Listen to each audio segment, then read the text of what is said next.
10. Bună dimineața!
Doresc ca să dumneavoastră să stați pe scenă.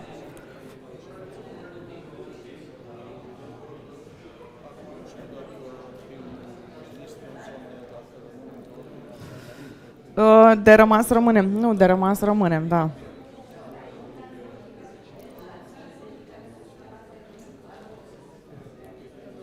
Da, sigur că da, sigur că da. E bine că aveți doar de livrat și nu...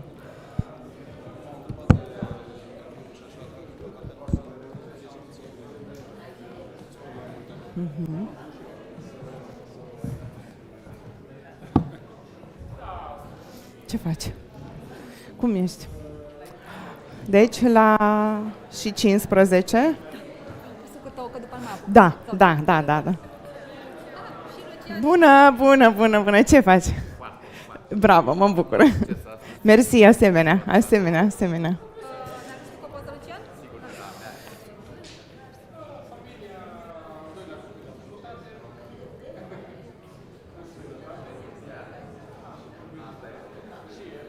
Mulțumim tare mult, mulțumim.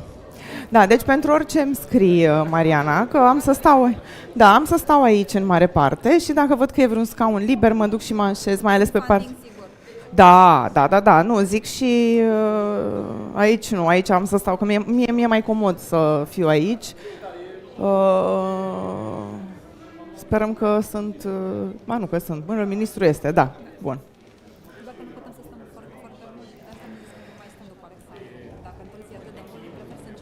Ok, și îmi scrii tu. Ok, Teodora știe, doar așteaptă să facă tot.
Good morning again. Thank you so much for being at this very useful and necessary event. I am Teodora Tompea, journalist at DG24, and I'm very happy to be your host today because we are here at BEHEALTH 2025 International Hybrid Event in Healthcare.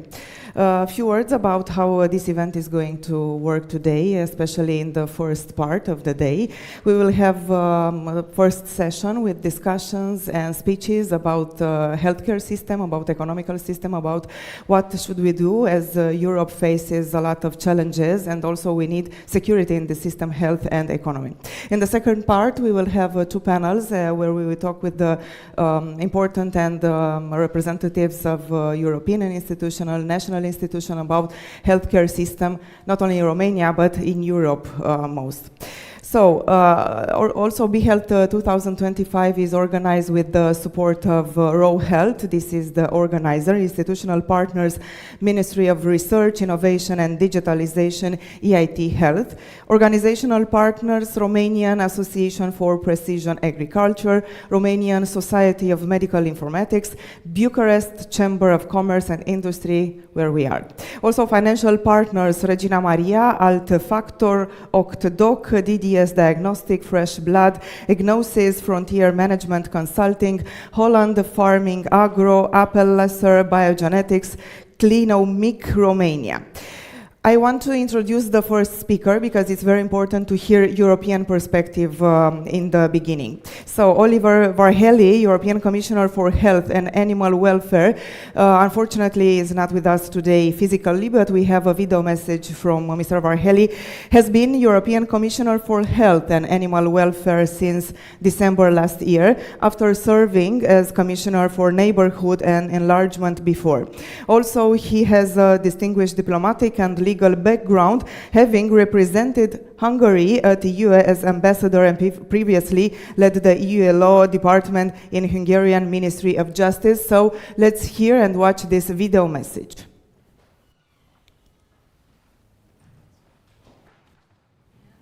Ladies and gentlemen, it is my pleasure. In a few seconds. Thank you.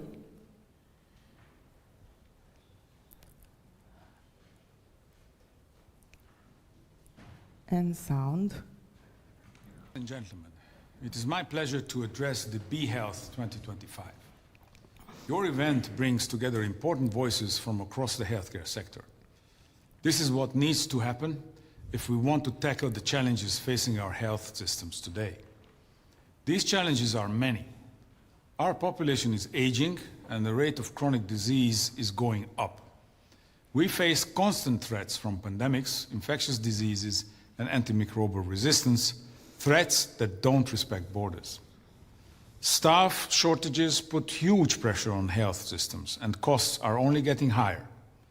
Healthcare has to be financially sustainable, but it also needs to be accessible to all. The EU supports member states in addressing these many challenges, including through the EU for Health program.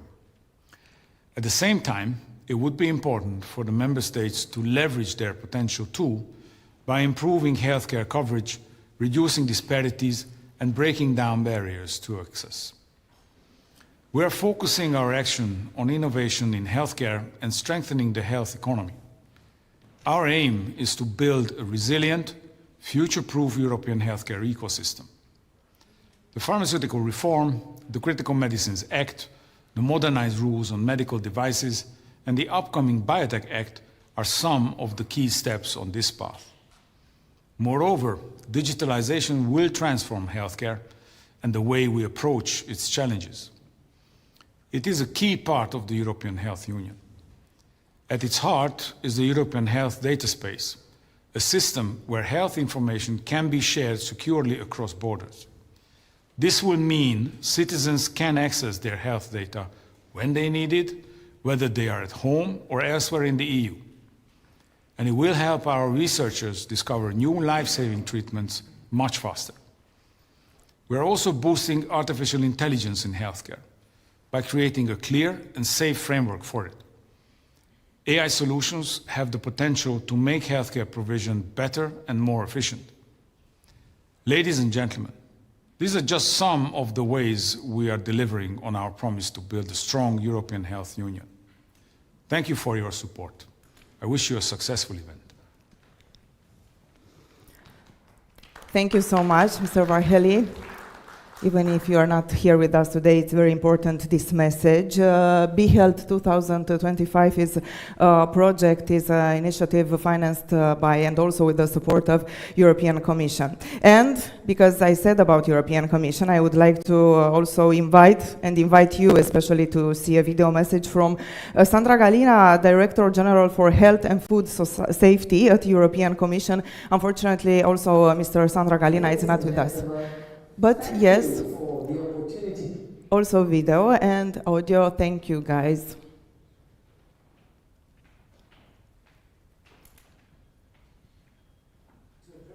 Ladies and gentlemen, thank you for the opportunity to address this very timely event. I must say that the resilience of our healthcare systems is vital, given the many challenges that they face. Healthcare should be accessible to everyone in the EU, but since 2019, the share of people whose needs for medical care are not met has unfortunately increased. Whether because treatments are too expensive, facilities are too far away, or perhaps because there is a waiting list, this is the situation today. And this is a big problem for people with lower incomes. Now, there are still too many disparities in the healthcare and the outcomes that people can expect from the healthcare system. The latest data from 2024 that I would like to quote for you today shows that life expectancy in EU countries ranges from 76 to 84 years old. There's a big gap there. Overall, the EU's population is growing older. This could increase demand for healthcare and also on how much we spend on it. The European Commission's 2024 Aging Report estimates that public spending on healthcare will increase, well, it's not a guess, if people spend their extra years in poor health even more. But good news is that we could be keeping the spending where we are if we could support healthy aging. Beyond this, pandemics, infectious diseases, antimicrobial resistance, climate change and other threats to health, they mean that there are no borders for us. So to make healthcare systems more resilient, we also need to look beyond our borders. And here I would like to go with two priorities. The first priority is preventing diseases and empowering people, empowering citizens to manage their own health. This could help reduce the demands on healthcare services. Now, of course, we will never be able to prevent all diseases, so my second priority for you is transforming the healthcare systems to provide more people-centered and integrated care. Now, the EU supports member states in implementing these priorities. I can quote that in the European semester we try to coordinate the economic, employment and social policies of the member states. When it comes to healthcare, you know, in the semester we support the major reforms and investments that member states are undertaking to modernize facilities, reinforce resilience, accelerate, for instance, also digital transformation. The Commission has proposed strengthening the role of the European semester on healthcare policies under the new, I would say, next long-term EU budget. Access to healthcare is one of the EU's core social principles. Our commitment to these principles is why also we renew the action plan on European Pillar of Social Rights later this year. You will hear more about that. Our healthcare systems should be fair and equitable with people at their center. That's the basic idea.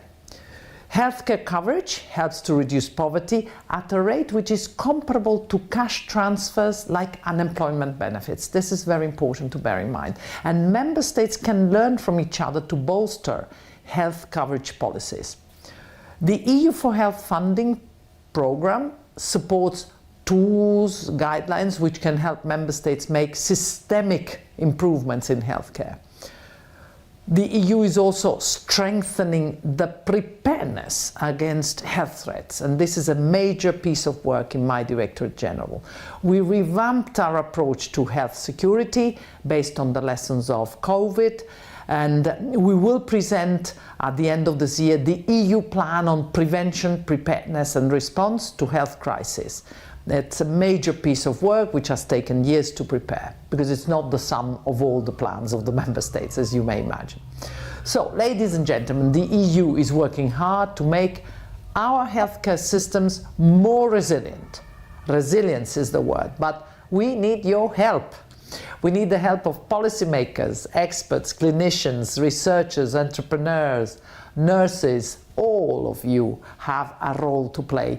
Together we can build a more resilient Europe.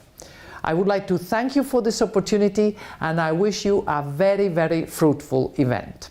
Thank you. Thank you, Mrs. Sandra Galina. Let's hope it's going to be a very fruitful event.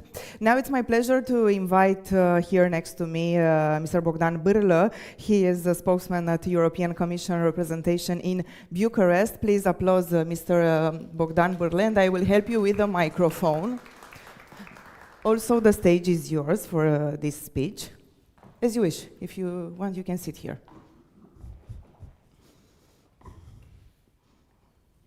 Good morning. It's working. No, it's Good working. morning, everybody.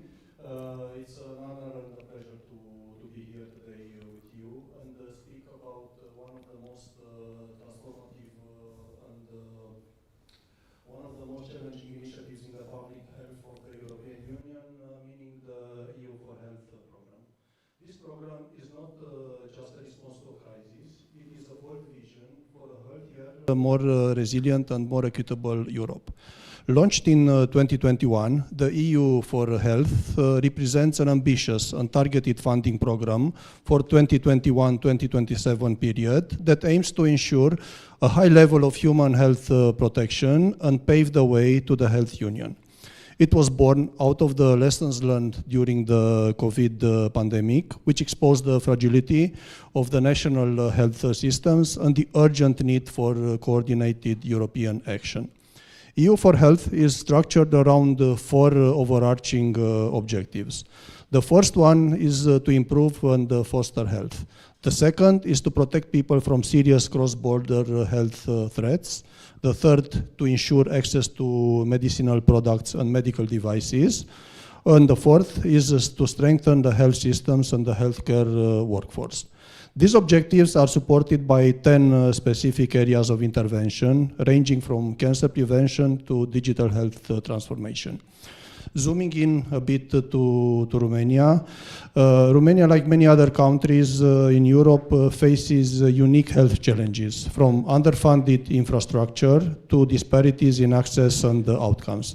EU for Health offers Romania a historic opportunity to address these issues through targeted funding, strategic partnerships, and innovative projects. I would like to highlight three key areas where Romania is actively benefiting now from this program, from EU for Health. The first key area is related to cancer prevention and early detection. Cancer, unfortunately, remains one of Romania's most pressing public health concerns. According to the EU country cancer profile for Romania, the country has one of the highest mortality rates from preventable cancers in the European Union. This is largely due to low screening rates, late-stage diagnosis, and limited access to specialized care. To address this, Romania is actively participating in several EU for Health funded initiatives under Europe's Beating Cancer Plan. One standout example is the 4PCAN Living Lab in Argeș country, a pioneering project focused on primary cancer prevention. This initiative is part of the EU mission on cancer and aims to increase HPV vaccination rates, reduce risk factors like smoking and obesity, improve health literacy and community engagement, develop regional cancer hubs for equitable access. The Living Lab model promotes bottom-up innovation, involving local authorities, NGOs, and citizens in designing and testing solutions tailored to Romania's specific needs. It also uses advanced methodologies like social network analysis to deliver targeted health messages and interventions. This is more than a project. It serves as a blueprint for how Romania can become a leader in cancer prevention across Eastern Europe. The second key area is related to digital health transformation. Digitalization is a cornerstone of EU for Health, and Romania is making progress in this area. The country has partnered with WHO Europe to launch a multi-year initiative aimed at improving digital health services. This includes expanding telemedicine, especially in rural areas, integrating electronic health records, the EHRs, into the national system, and enhancing data interoperability for better decision making. Telemedicine has emerged as a surprise story in Romania. Legislative changes and EU support have enabled remote consultations, improving access for communities that previously lacked specialized care. Moreover, Romania is actively contributing to the development of the European health data space, which allows secure sharing of health data across borders. This is crucial for research, personalized medicine, and cross-border healthcare. The third and the last key area is strengthening health systems and workforce. EU for Health is helping Romania build a more resilient and inclusive health system. This includes training healthcare professionals, supporting cross-border cooperation, enhancing supply chain resilience for medicines and equipment. Romania has also benefited from EU for Health funding to support refugees and displaced people from Ukraine, ensuring access to healthcare and vaccinations. This initiative, implemented in partnership with the World Health Organization and International Organization for Migration, is a testament to Romania's commitment to solidarity and public health. In addition, Romania is participating in joint actions to improve crisis preparedness, including stockpiling essential medical supplies and establishing reserves for healthcare staff. Dear guests, despite all these achievements, challenges still remain. Romania still faces low health expenditure per capita, shortages of medical personnel, especially in rural areas, limited public awareness of EU health initiatives, and others. To overcome this, Romania should continue to invest in health literacy and education, engage civil society and local governments, leverage EU funding strategically. The EU for Health program provides the tools, but it is also up to us to use them, to all of us to use them effectively. Looking ahead, we can imagine a vision for Romania. We can imagine a country where every child receives timely HPV vaccination, where every citizen has access to digital health records, where every cancer patient receives early diagnosis and personalized care, and every community, whether urban or rural, is equipped to respond to health crises. This can be a realistic vision supported by EU for Health. By aligning national strategies with EU priorities, Romania can become a regional leader in public health innovation. The Living Lab in Algiers is just the beginning. With continued support, we can replicate this model across the country. In conclusion, ladies and gentlemen, EU for Health is more than a funding program. It is a commitment to the health of well-being of every European citizen. For Romania, it is a chance to transform the health system, to reduce the inequalities and build a future where health is not a privilege, but a right. Let us seize together this opportunity with courage, collaboration, and compassion. And I wish you all a great event today and in the coming days. Thank you very much. Your speech is a good start for the next panel. Thank you so much. Now I would like to invite here Flaviana Rotaru. She is President, ROHEALTH, the Health and Bioeconomy Cluster. A few words about Flaviana Rotaru. Let's say hello to this friend of ours.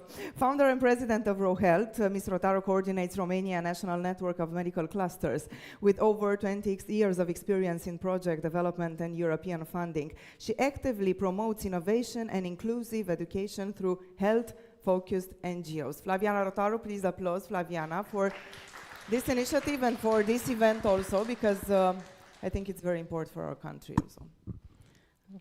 Thank you very much. First of all, I want to thank everyone from European Commission who actually funded this event, to our institutional and financial partners, and also our distinguished guests. I will start with, let's see, a news, but it's already 2 weeks. Nobel Prize for Economics was given for the proof that a society can develop through innovation. And also, because it was split in two, for models that prove that disruptive creation leads also to economic growth. Let's translate this.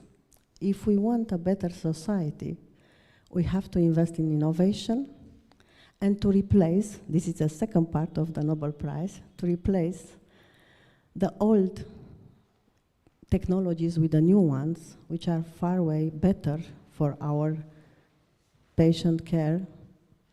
So I'm very, very happy that I can see here Minister of Research, our State Secretary, Mr. Prisecaru, Minister of European Funding, our Minister Dragoș Păslaru, and all the representative European Commission that were interested in this event, because this event comes to prove again that Europe wants to innovate in healthcare for a series of reasons that already have been exposed. So thank you very much for your presence.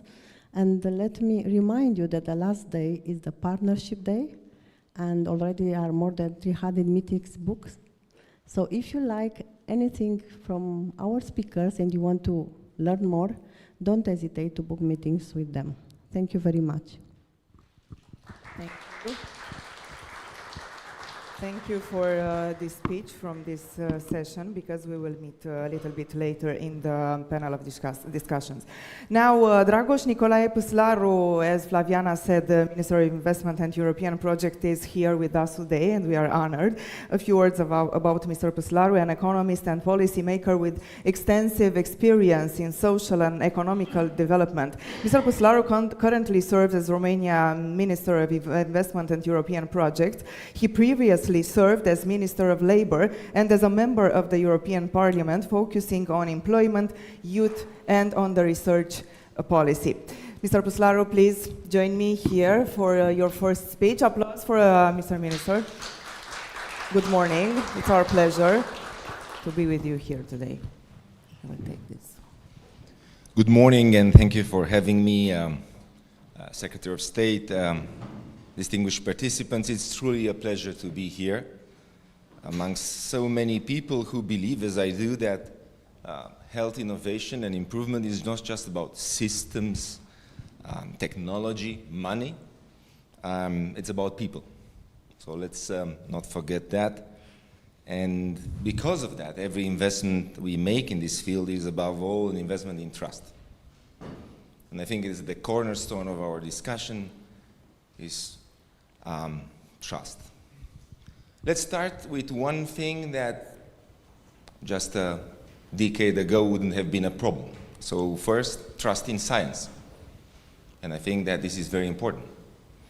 After the recent years with a lot of question marks put on vaccines, with debates on how 5G is influencing our health, with the fact that we get nanochips from the kind of food that we are consuming, and lately even paracetamol is actually on top of the discussion around the world in terms of health.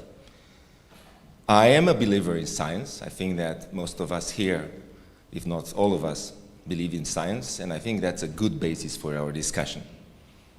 And we should try to promote these messages in public, because if we start doubting science, then the whole discussion will go astray.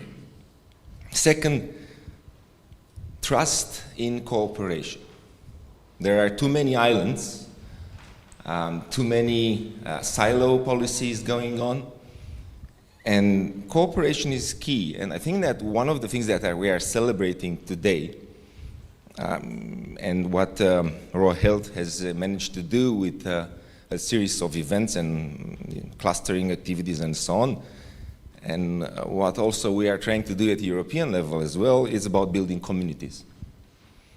I think that, and I think especially in the field of health, there are very many views and strong opinions, and it's normal to be that, with very high-level educated people in the field.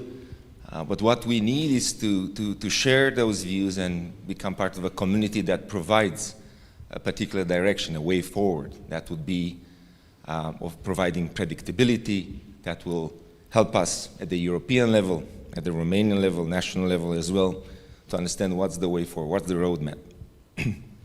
And building communities and cooperating, it's not an easy thing to do, but I think it's clearly the way forward. Third, it's about trust in Europe. I mean, that would have been an easy thing to do a couple of years ago. Nowadays, it's a challenge.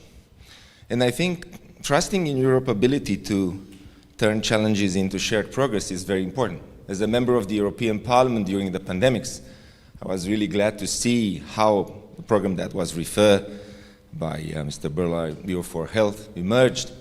And we were really happy in the Parliament because before the pandemics, if you remember, health was considered to be more or less an exclusive national competence, with little to do at EU level.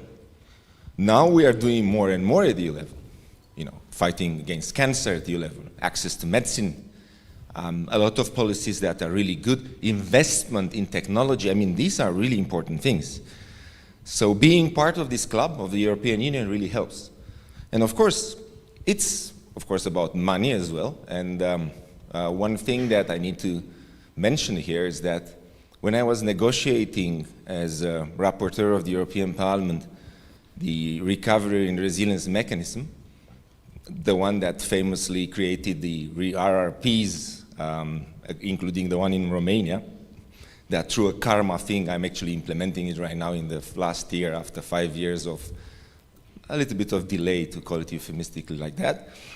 But what is important is that, the structure with the 6 pillars was actually coming from me and convincing my group and the Parliament and so on. And one of the pillars was about resilience, and it was dedicated especially for the health sector. So right now, we do have the team that we are talking about today, resilience, has also financial resources at EU level that are considerable, not to mention cohesion policy and so on and so forth. But we will talk about money in the next panel.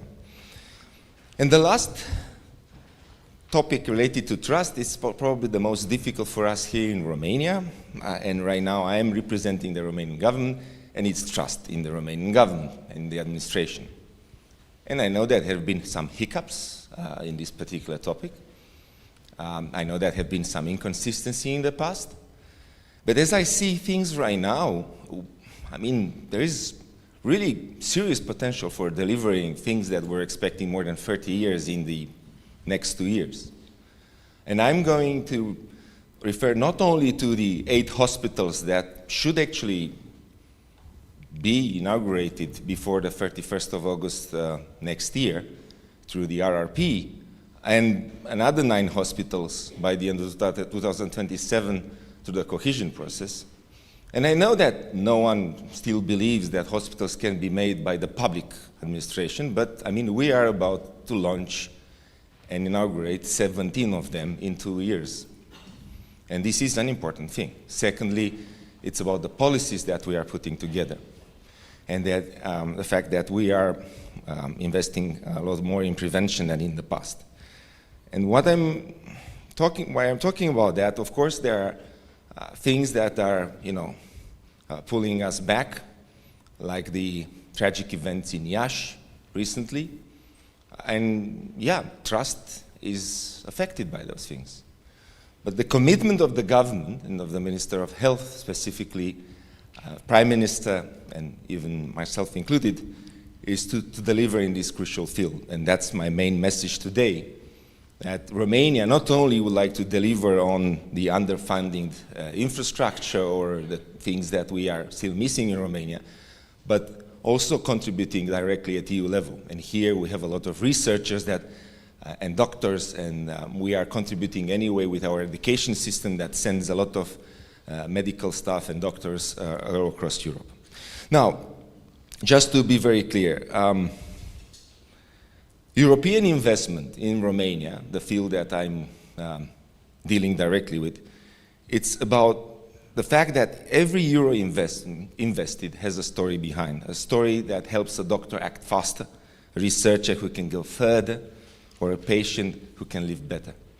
And this is what we want to do. We want to go from absorption of EU funds, which has been in the past a challenge, to raising the ambition and contribute to the well-being of the European citizens and Romanian citizens, and to see how European funds are not just financial tools, but a catalyst for transformation. We will have a whole panel to discuss about that, but what is important is that we are looking about a health system that learns, adapts, and grows stronger after each of the mishaps or tragic events that are happening. So today's conversation is about responsibility. How we use our resources wisely, how we build long-term value, and how we ensure that innovation, because this would be a topic of this particular conference, serves people and not the other way around. Events like BEHEALTH reminds us of what makes Europe strong: collaboration across borders, shared knowledge, and courage to innovate together. And let us keep the momentum, not only to discuss programs, but to shape a common European vision for the future of health, inclusive, forward-looking, and deeply human, where Romania has a meaningful contribution. Thank you and congratulations to ROHEALTH for creating such an inspiring space for dialogue and cooperation for a number of years, and I wish you all a very fruitful conference. Thank you. Thank you so much. Please remain here with me because we are going to proceed to the first panel, and it's my pleasure to invite you on the stage. Please take a seat. Now we will talk about funding opportunities and regulations for health. So my guests are Mr. Dragos Nicolae Puslaru, Minister of Investments and European Project. Enrica Zanforlin, European Health and Digital Executive Agency. Please join me here on the stage, Enrica. Here, thank you so much. Applause for Enrica Zanforlin because it's very important to hear her experience and perspective. And Tudor Prisecaru, Vice President, National Authority for Research. Please join us on the stage, Enrica, and after that I will help you with the pointer and with your presentation. So here is the pointer for you. This is for you. And also I will give you a microphone. Please, take a seat. It's okay.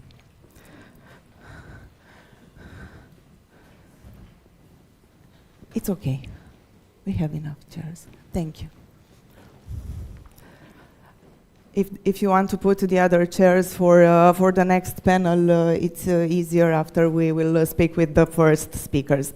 So in this first panel, it's very important to understand how can EU funds can be better directed support, thank you, to the support of digitalization, because Mr. Puslaru told us a little bit about digitalization and about health system and how can this be a progress also for Romania.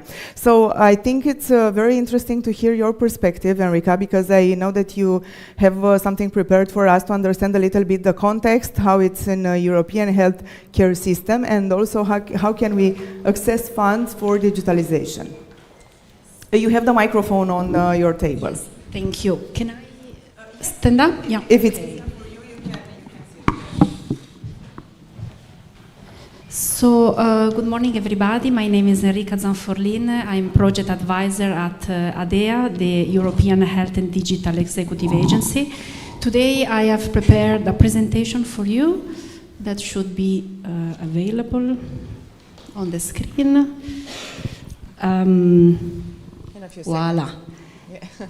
Here we are. So today I will give you a brief introduction about ADEA mission and the EU4Health program, and then most importantly I will give you an overview on how to access funds under EU4Health and some outlines of Horizon Europe Cluster 1 Health. So, who we are and what we do.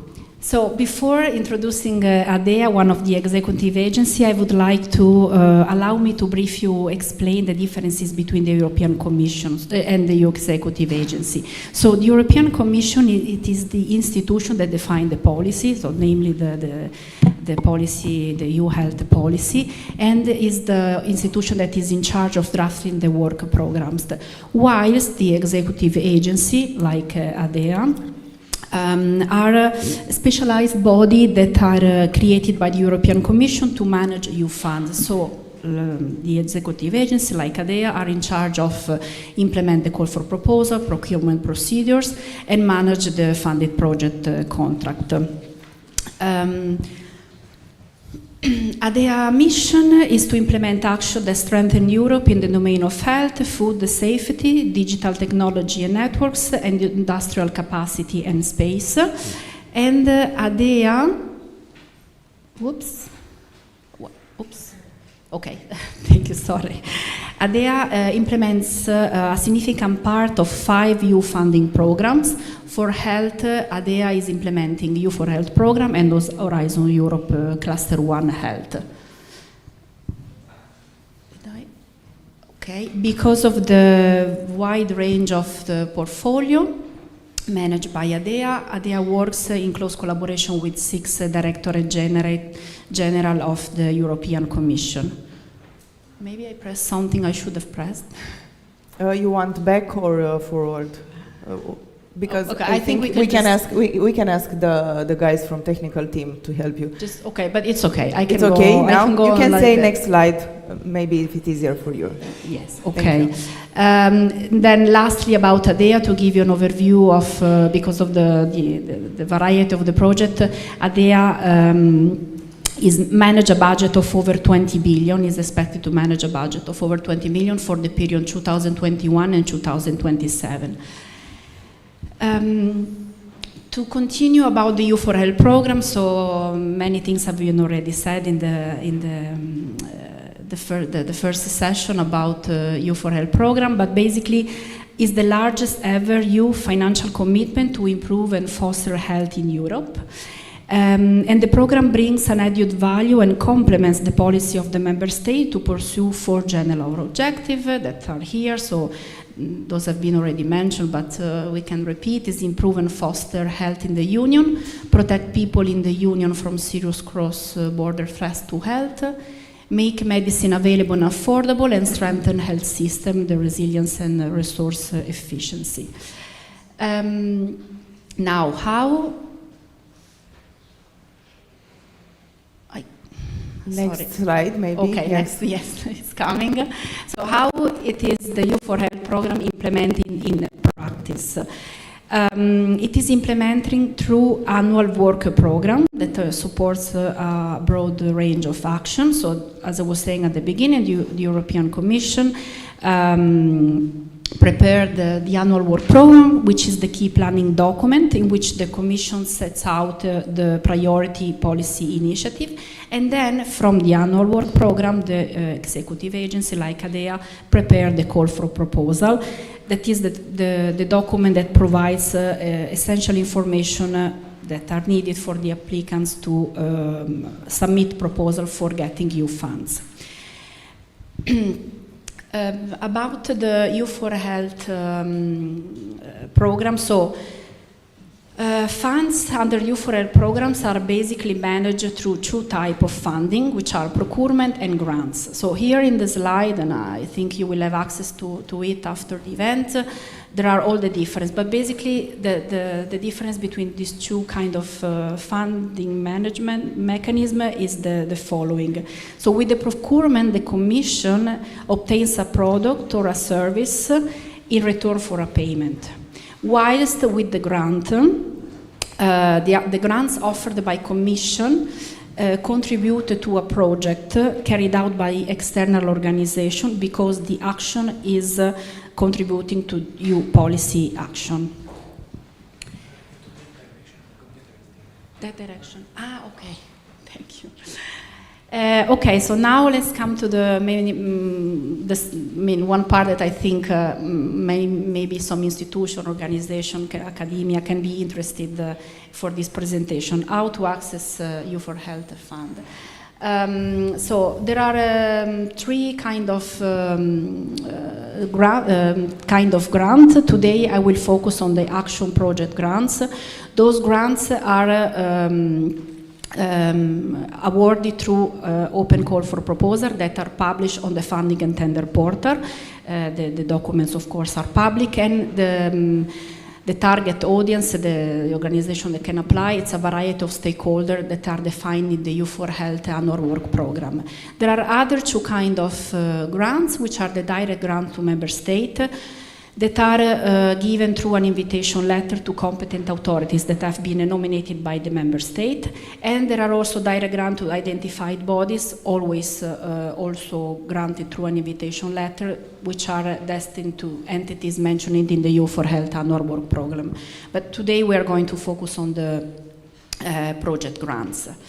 Important to know, this is a key element when we want to plan a project budget. As a rule, the UCO findings is up to 60% of the eligible cost, but there are some exceptions where the UCO funding can be up to 80% for action with a clear EU added value, which satisfy the following exceptional utility criterion.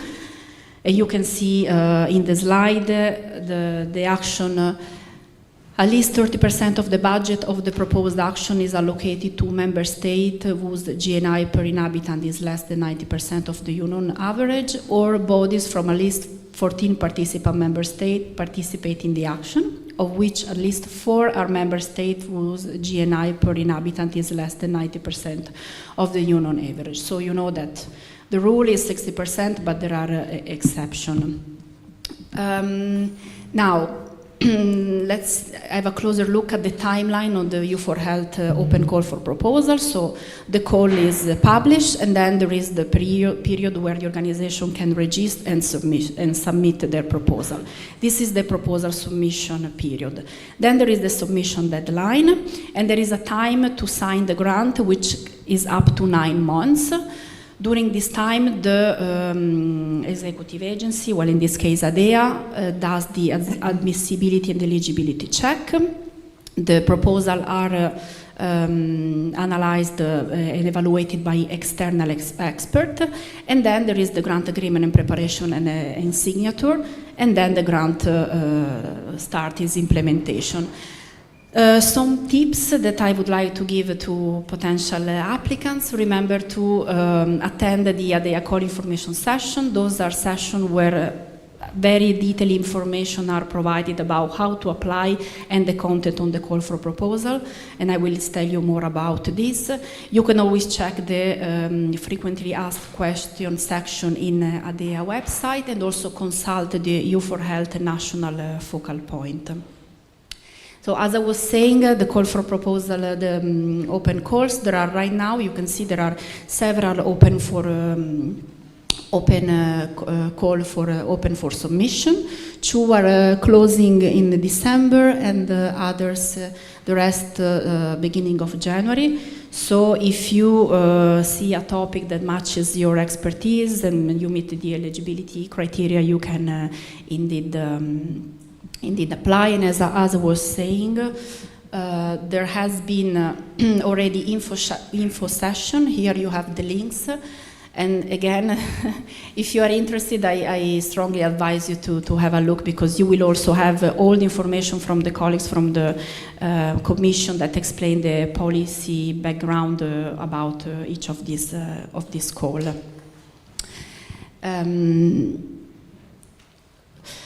Now, concretely, how can we apply? What is the tool that we use? So it's the EU funding and tender portal. We like to call it a one-stop shop, because there you can find all the EU programs, including EU4Health and Horizon. And there you can look for a proposal, call for tender. You can also look for partners. So if you need to submit an application in a consortium, you can find potential partners through the funding and tender portal. And you can also find all the current and past projects that have been funded. So if you want to have a look and see the kind of deliverable objective and all the result, you can find it in the EU4 tender and portal. A closer look, if you some very technical details, you will have the slide, but basically you have to go up in the navigation menu. You can choose the kind of call you are interested, the call for tender or the call for proposal, and then you select either the program or the granting authority, and then you check if the call is open or not. If it is open, you will be directly sent to a page where you can start your application. Some recommendation for organizations that are interested in applying. Review the core strategic goal and make sure that your proposal is aligned with the scope and the activities. Pay attention to the eligibility rules. This is very important, because even if you have a very good proposal, but if you do not meet the eligibility rules, it cannot be assessed. Ensure the proposal clearly address the call award criteria, and also be realistic, propose something that you can deliver and report on. As you can see, for our call for proposal, we have 4 award criteria, which are relevance, quality, on project design, implementation, and project team and cooperation arrangement, and impact. Here you have a slide with all the support for applicants, so the website and emails in case you need additional assistance. Before, when I just started about saying how EU4Health funds are managed through procurement and grant. For procurement, there are 4 call for tenders that are about to open. Please note that the timeline is indicative, but there should be one by the end of the year, and the other in 2026. So again, if you are interested in apply for call for tender, keep an eye on the ADEA website and EU for funding and tender portal. To conclude, I will give a very short overview of the Horizon Europe. So, as I was saying, ADEA managed 2 health programs, is EU4Health and Horizon Europe, Cluster 1 Health. Horizon Europe Health aims to improve and protect the health and well-being of citizens of all ages, by generating new knowledge and developing innovative solutions to prevent, diagnose, monitor threats, and cure diseases.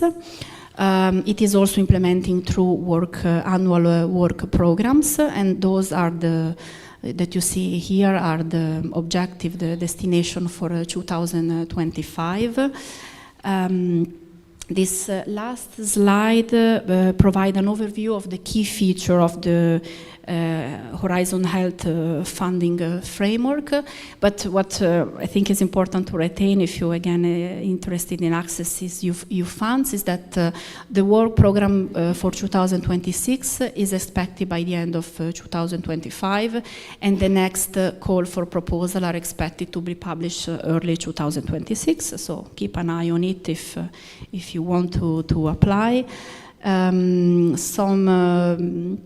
Just to mention here, you have some guiding principle. Under Horizon Europe, grants are collaborative, so there are minimum 3 independent legal entities from 3 different EU member states. The review is also done by independent expert, and funding rate can also be 100% of eligible cost. So, thank you very much for your attention. I hope that I gave you some insight on how to access EU funds. And if you are interested in ADEA, in the call, in our result, the project result, follow us on our social media. And thank you very much.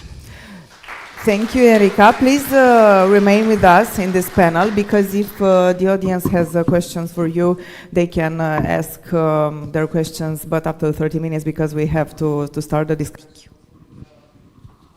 Yes. Oh, no problem. Be careful. It's okay. Thank you. I have a question, especially for Dragoș Păsilaru. What are the main investment priorities? If this doesn't work, I can use this one? It's better to use this one. Okay, thank you guys. So what are the main investment priorities for EU4Health program in the upcoming funding cycle? It's important to understand, and also especially for Romania, what are your projects? Yeah, I was thinking that a couple of years ago there would be a struggle to figure out how to fund initiatives, and right now I must say that I think that we have more money than you. Honestly, which is normal because it's a national competence. But just to give you an overview of why, even if we have a fiscal budgetary crisis, we do have a lot of opportunity going on. We do have a health program on cohesion with a budget of 4 billion, which, by the way, in Iași, we will have the monitoring committee, and we will supplement that with another 400 million in order to get some of the hospitals from the RRP, so the 9 hospitals on cohesion. And then we also have, and this is very important, on the RRP, the revised version, not to mention the budget was higher, but anyway, but we still have 1.4 billion to spend until the 31st of August next year, so, or the rest of the unspent amounts. So if you put together... Not only on health projects. Only on health projects, not on digitalization or economy or bioeconomy. We are talking about health exclusively. So 4 plus 1.4 plus 4 plus 0.4, it's almost 6 billion euros. This is unprecedented. I mean, we did not have this kind of allocation. We never had something like that. So this is a good momentum. Now, when it comes to how efficiently we are using this money, how forward-looking we are, how we managed to build that together with the community, that's another thing. And then if we are talking just about the technology and innovation, we decided to create a step priority in the health program on cohesion, Strategic Technology for Europe platform. We have an allocation of 230 million euros on that, out of which 122 dedicated for emerging medical technologies. So what we are, and by the way, we would really like to see a lot of work to do in the biochemical, biomedical, and many other fields going on. So the first assumption that I'm actually putting on the table is that we do have a lot of funding available. Some of it on infrastructure, some of it on research and innovation, some of it on how to develop new methods, how to do screening, how to fight and have more preventive measures and medical services and so on. And because you invited me today, and because I am preparing a lot of things in my portfolio, I will give you an overview, a preview. It's a complete avant-premiere. I mean, no one has ever seen that in public. Oh, that's a news. So you give us news. Yeah, it is. Actually, I announced it that I will have full transparency in terms of all the projects funded through cohesion and RRP. Here, I will give you a sneak peek preview into how cohesion we are organizing things. And I will kindly ask the colleague in the back to click on health. I mean, so just let's. Here you have basically the entirety of projects that have been signed, so contracted. Out of the 31 billion allocation on cohesion, which, by the way, people need to know that we have more money on cohesion for the 7-year programming period than on the RRP. And that's a very good, important thing to know. So let's click on health. If you can see there are some headings up. Over there, yes. A little. Just a little bit above. Yes. Not there. On the right, yes. Yeah, click. Good. So now you see, I mean, this is just the existing contracts, not the allocated amounts and so on. So these are going on. And of course, you can imagine here that if you see Iași, Dolj, and Cluj, we are talking about the regional hospitals that we've been talking for some time. And now we will actually, this is the kickoff of the second stage where we are actually building them, and that's why you see the highest intensity going on. But I mean, things are, happening throughout the map. But if you click, for instance, on Iași, so just, let's do that. No, on the map. On the map. Click there, okay. Now you can actually see more detail, so you can scroll down, go down, go. And you can see the allocation that we have on health. And you can, for instance, click on the first one on the blue thingy there, up. No, a little bit, there. And now you basically have publicly, in open data, all the information in the management system, IT system of the Ministry of Investment and European Project on the Smith thing. You can scroll down, go, and you will find here all the details. Go, just scroll. The descriptions, go, up, down, until the end. So basically you will find all the descriptions, you will find the physical progress, you will find the payments and so on and so forth. So what I'm trying to say is that, and especially for journalists, you will never need to ask me in the press conference what we are actually funding through European money. You can find that at the level of county, at the level of town, or even any kind of administrative unit, and you can see the list of projects and all the details of those projects. And this is on cohesion, and you can have the same thing going on the RRP, on the famous PNRR of Romania. Of course, you can, if you go up again, and then, so scroll up, if you can. Oh. Okay, You're everyone okay? Okay, Yeah. you're okay? We have a Okay. lot of health specialists here, so there is no problem. You are Yes. safe. So go up, and then if you can go back, there's a blue thingy, up, in No. Apoi, there. There. Go back again up to Hartau. No, back. Again back. Okay, up again. No, still up. A little bit up, and you have Căutare Semantică, a little bit down. There, yeah, there. And here you have an interesting thing, because there are many people who do not necessarily know how to look into that.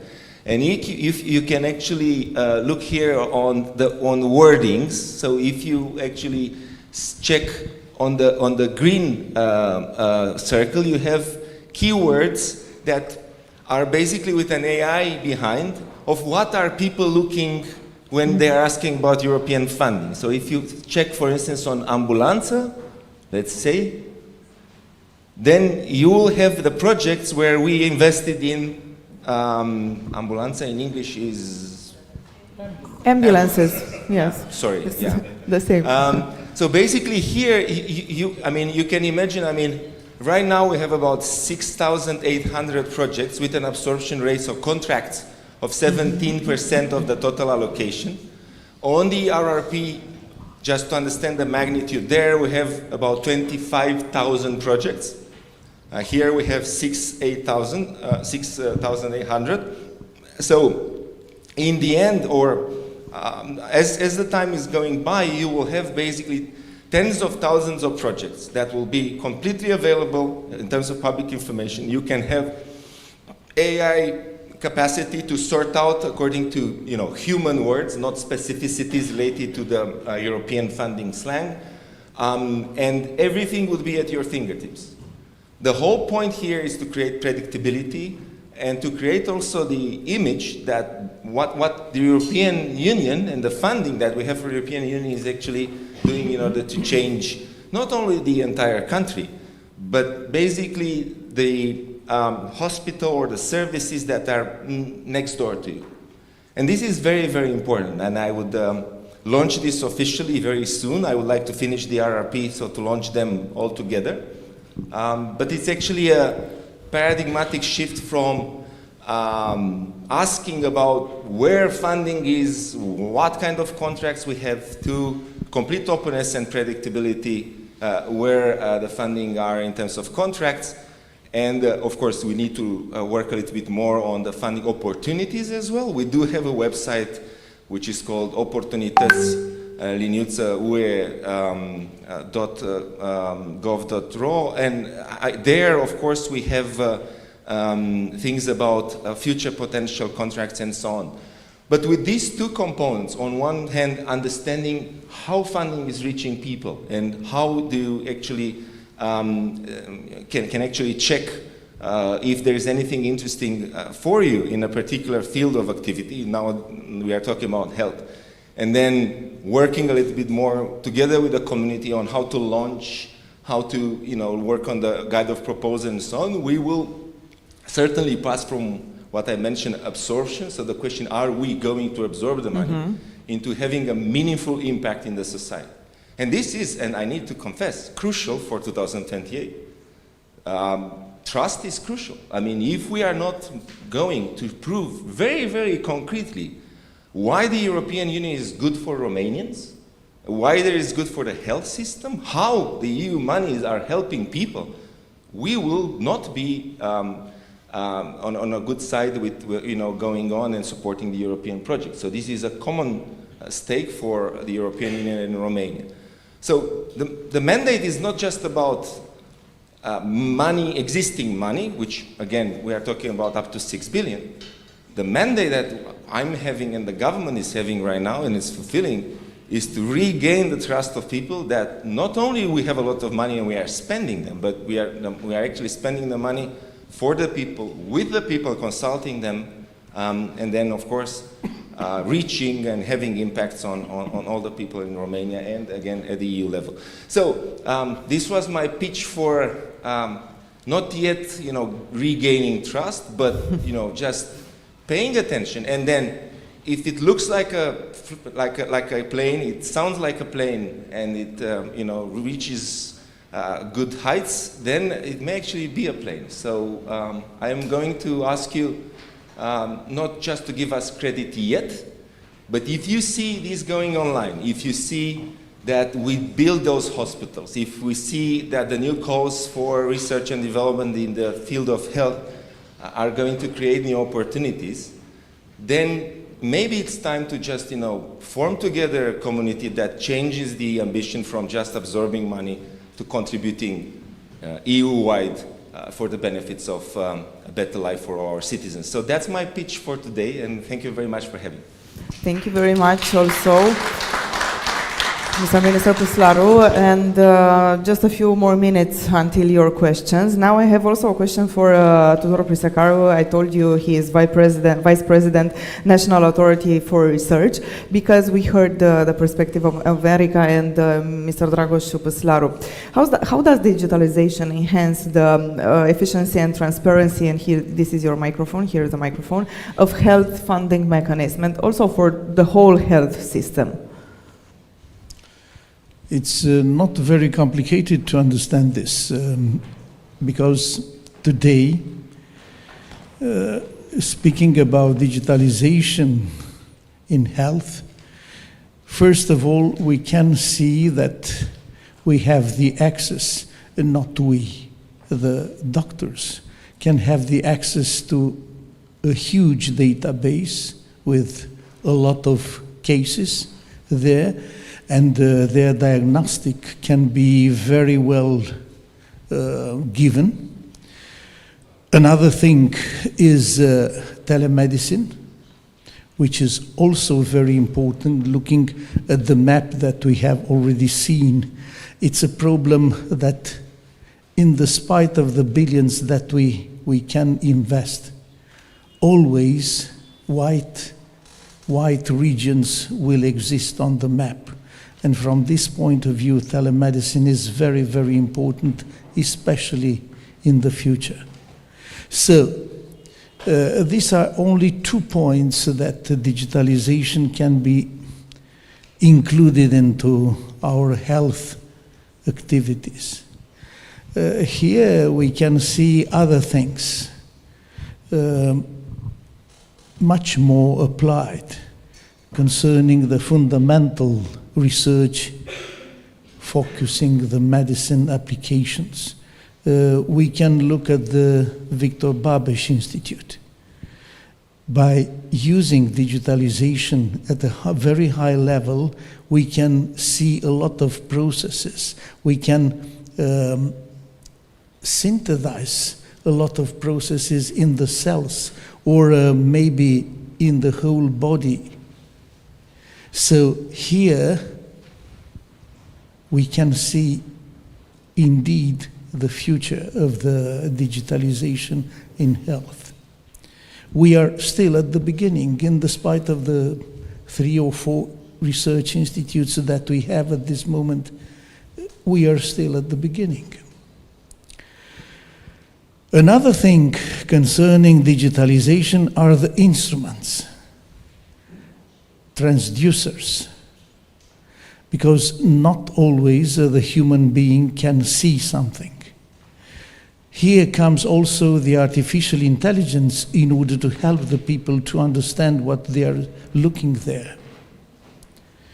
So I think digitalization should be a special field in this sector of health in the next future.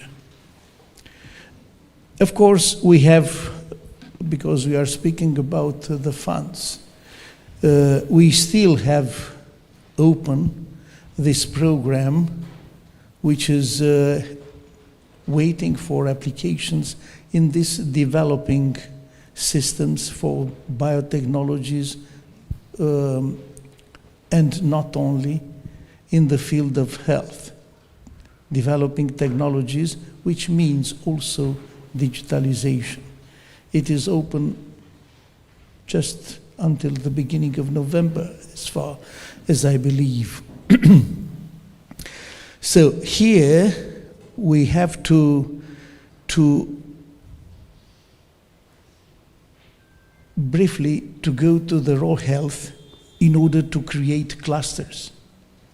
It's not possible for a single person or for a single entity to commit something, let's say, disruptive here. We have to go together, interdisciplinary, and to see digitalization as an instrument in order to create something by the help of the interdisciplinarity activities.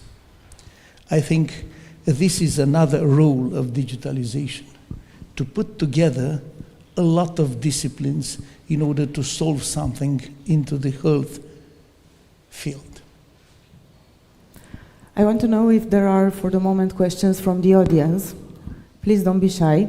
You can ask questions and you can find out a lot of useful information. I don't know if for you, I think it's a great opportunity to have this guest here on the stage, and also Mr. Dragoș Păslaru.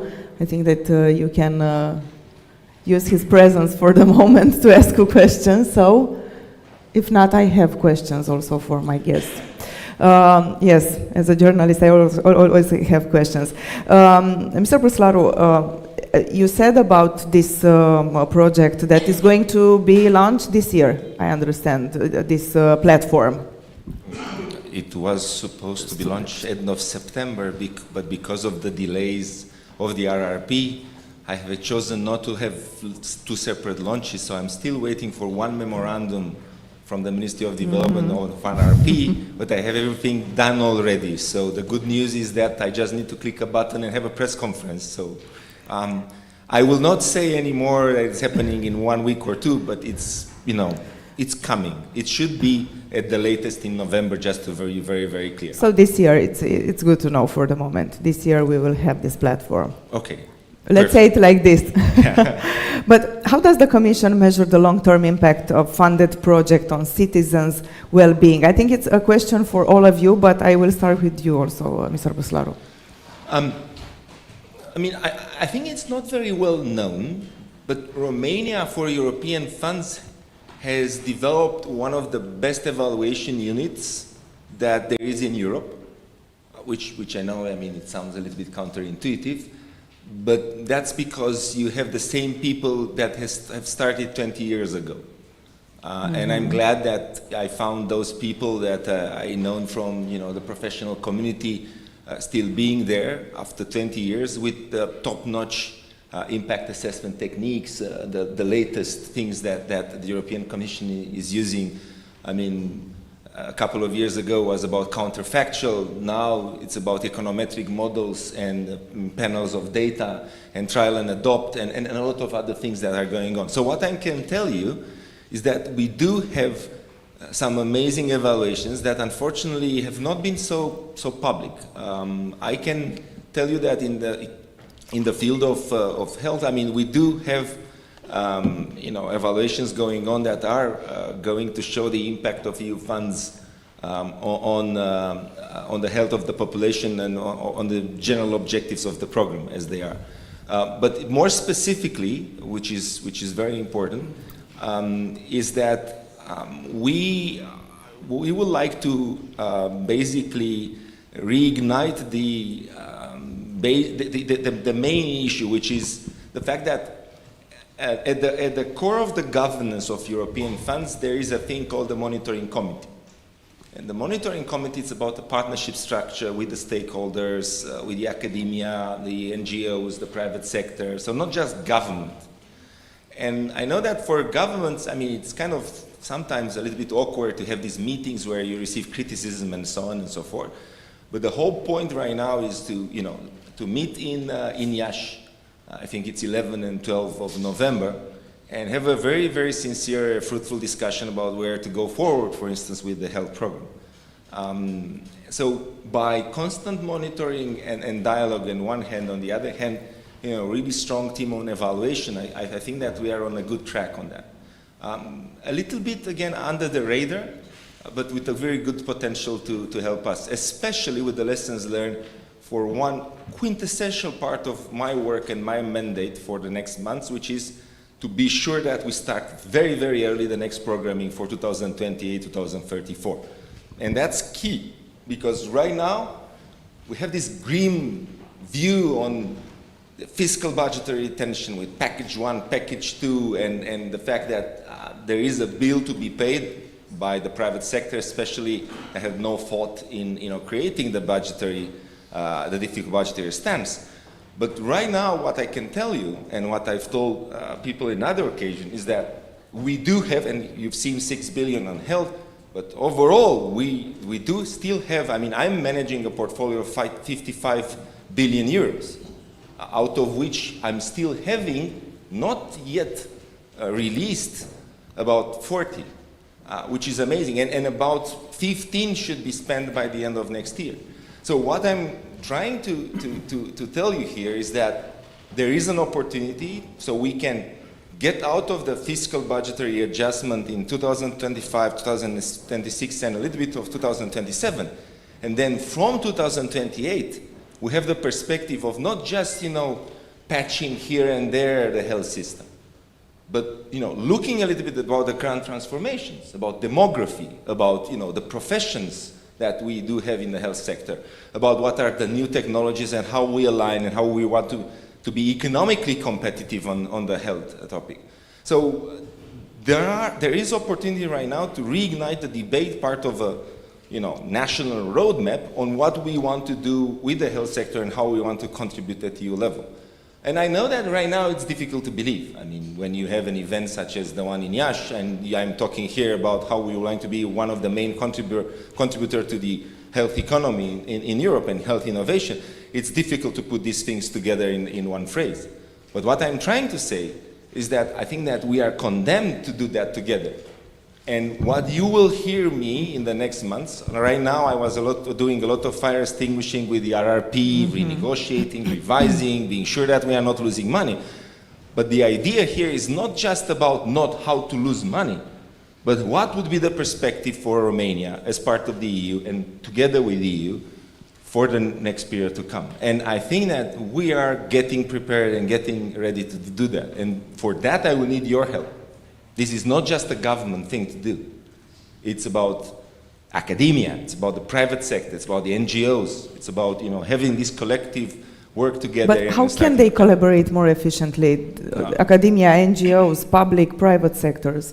My plan, and again, I will probably soon get a mandate for that, for the negotiations for the next financial MFF, how it's called, the multi-annual financial framework.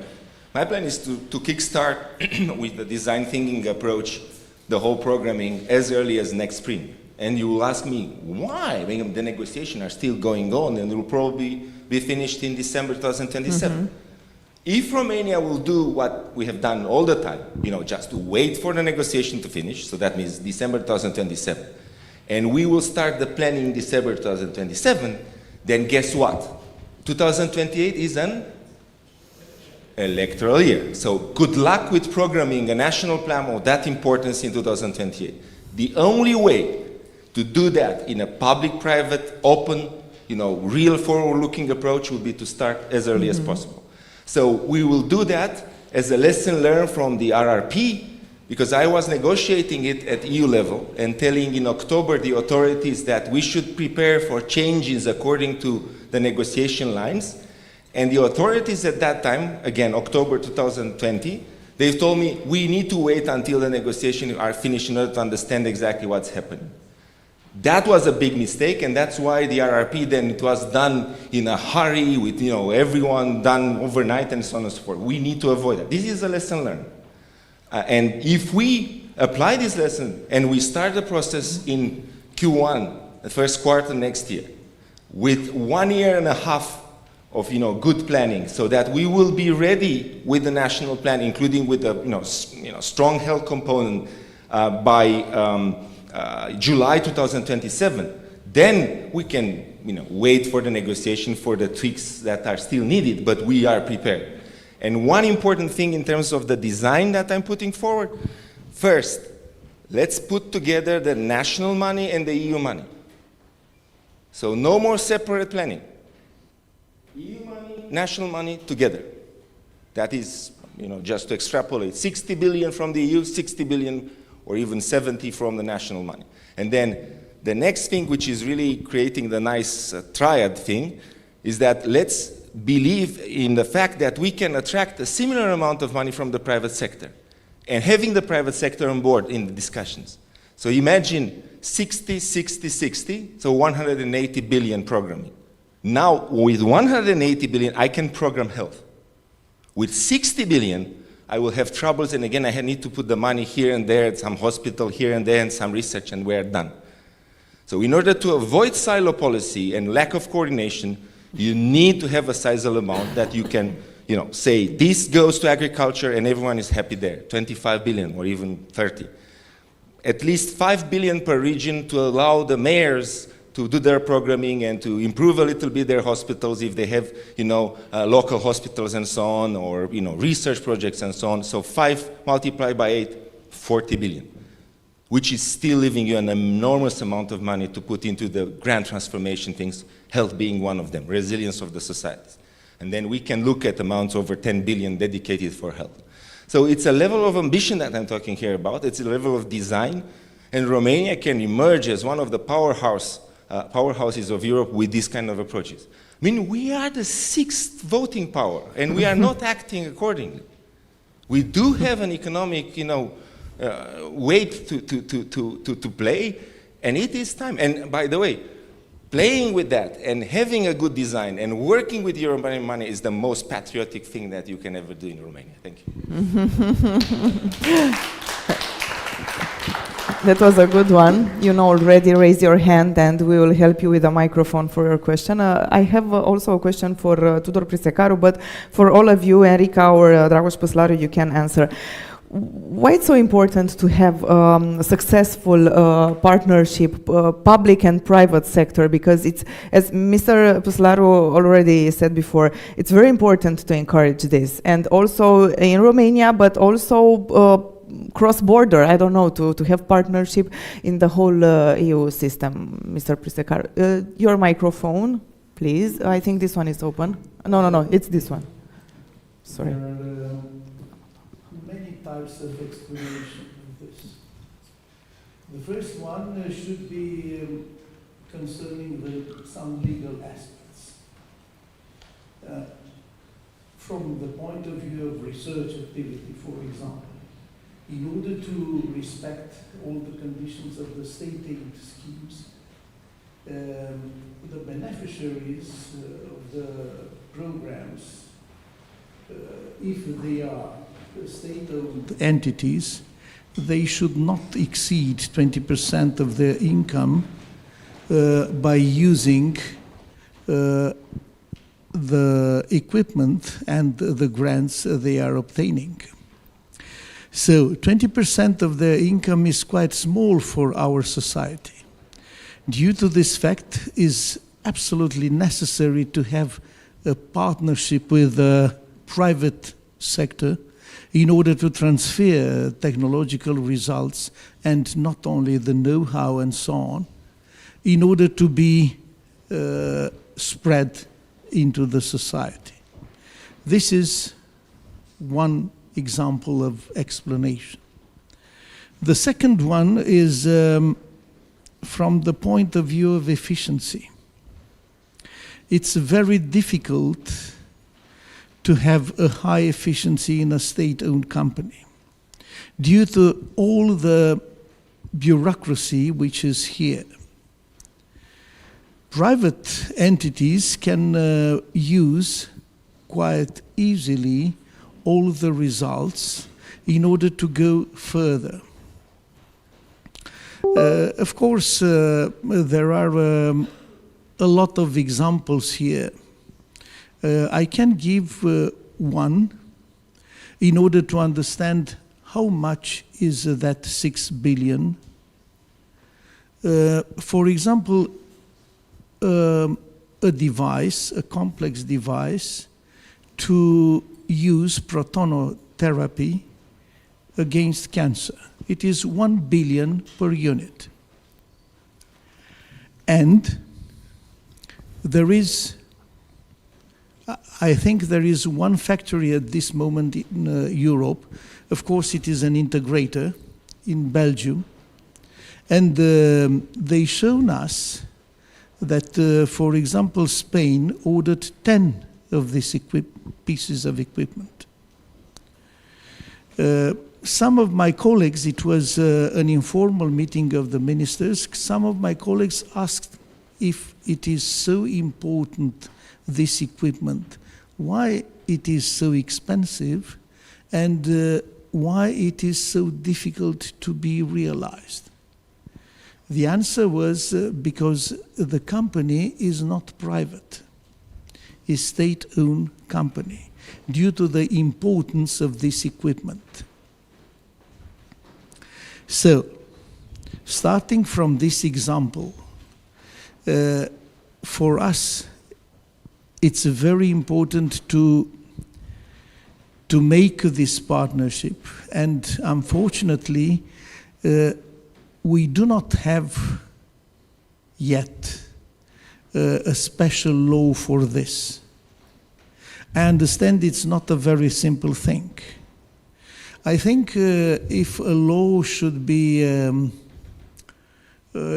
given in this field, it should be the 4th try in Romania. The first one was in 1969, and it was tragically finished. So I think we have to study very careful and to elaborate this law in order to be possible to access it in every field. And I think in this field of health is very necessary, I've told you before, because some very motivated people can create something, but in order to transfer it, we need private investors. Thank you. Also, it was a question also for Mr. Păslaru, and I will say again the questions and rephrase it a little bit. How can smaller, and it is the last one because I know that you have to leave, how can smaller organizations, I don't know, NGOs, and I asked about private sector, small private sector, can access these health funds, and how can be a strong partnership with you, government, and everything that means public system? Yes, it's working. First of all, what we are planning and we are already creating is actually a 3-layer system. First layer is any entrepreneur that wants to invest in the health sector,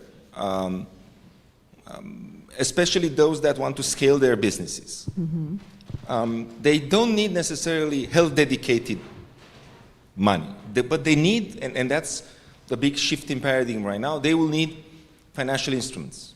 So what we would like to do is for any kind of SMEs, for instance, that would like to scale their business and they are in the health sector, to just go at the banks or the equity funds that we are funding right now, and they are, this is the 4th round of VCs and equity funds that we are running together with European investment funds. So, I mean, the good news is that we have a number of companies in the health sector, innovative, that have accessed actually the resources of the newly created VC funds in Romania with EU money. So the first layer is just about, you know, the general access to finance where the health-based companies can access as well. Second layer, it's about the layer of innovation. And here, we will keep the higher grant intensity, work with our colleagues in the Authority of Research, liaise with a strategic view on the national plan for research, and of course, align ourselves with the EU policy. And for that, we have more or less, we are leaning more or less towards what the EU is doing.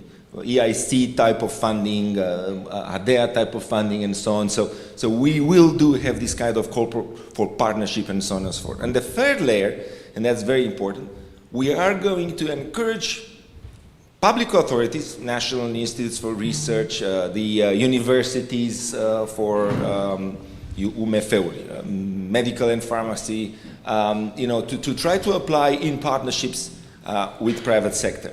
And this is already, and NGOs, by the way, and this is already going on. And I would like to thank the Authority for Research for going in that direction. And then, of course, I can tell you that this layer is well reflected in the current programming and will be reflected in the future as well. So again, 3 layers to constitute a solid base. 1 for any kind of entrepreneur that wants to invest. And again, this is also very important for attracting FDIs in Romania.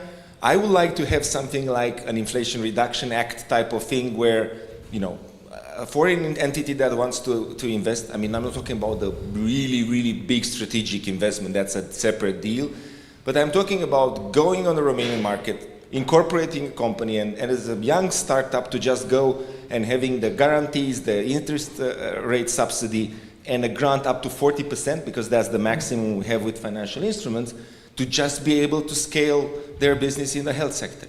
And then the other 2, we do have experience. We have also with FISCE-DE, we have the Authority of Research, we do have the POCIDIF program going on right now. So I think that, it's not just, it's not rocket science. There is a lot of experience. We are right now 18 years after entering the European Union, and we kind of know what works and what doesn't work. It's just the fact that we really lacked predictability so far. We didn't know when a call for proposal is going to be launched, with what will be the conditions, if I'm eligible or not. These kind of things that are really bothering private sector and NGOs. So what we would like to do is, for the first layer, access to finance available anytime. Not on calls for proposal, anytime. We are aiming at about 10 billion put on financial instruments dedicated, plus a 10 billion from the private sector as leverage to go and fund businesses in the health sector.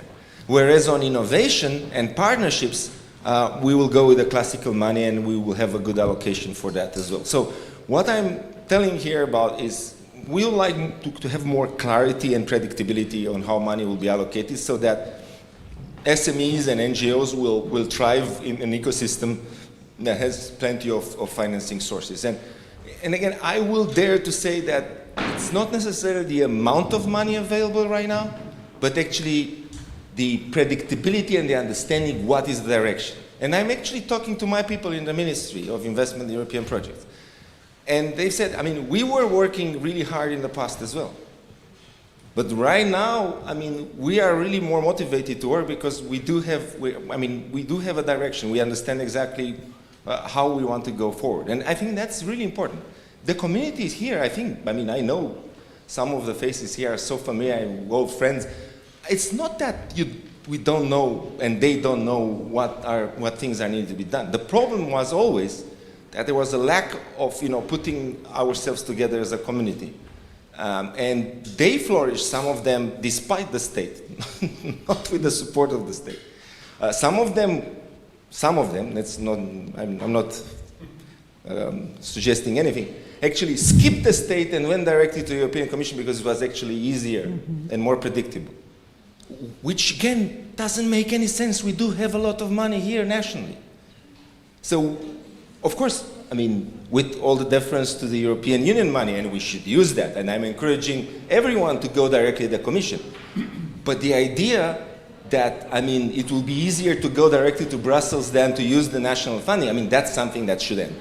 And that's one of my big bets for the future, and of course, a kind appeal to you is to try to rebuild that kind of partnership that will allow us to have a swifter and more efficient way of using the money that is nationally available, And on top of that, to use the European money that so gratefully is going to be allocated by executive agencies or directly by the Commission. So thank you very much for that. Thank you. Let's see that happen. Thank you so much, Dragoș Păslaru. I know that your agenda is very busy, and I know that you have to leave. But we also have questions from the audience. But I don't know, maybe for Enrica, because Mr. Păslaru needs to go. Please. Okay, you can take it. Okay, it's okay. Thank you. So first of all, Yves from EFL Solutions, and congratulations really with this very clear strategy at all the different levels. It's really inspiring and I suppose very encouraging for everybody. My question is towards the area of, we've been working also of ensuring that when you're going into an investment that you also incorporate a value dimension. So really that you incorporate value when investments are being done in health across Europe. And within that context, I was wondering, and you put also a focus on innovation. So using really innovation in the transformation as well. My question there is, I mean, what would be for you then really the value that innovation will bring? So where is the components that you would see where innovation becomes truly of value in your transformational aspects? Because there is a quite wide range, and so what would be your focus to say, if you really can bring with your innovation this value, then this would really be of key interest in my transformation that I seek to do?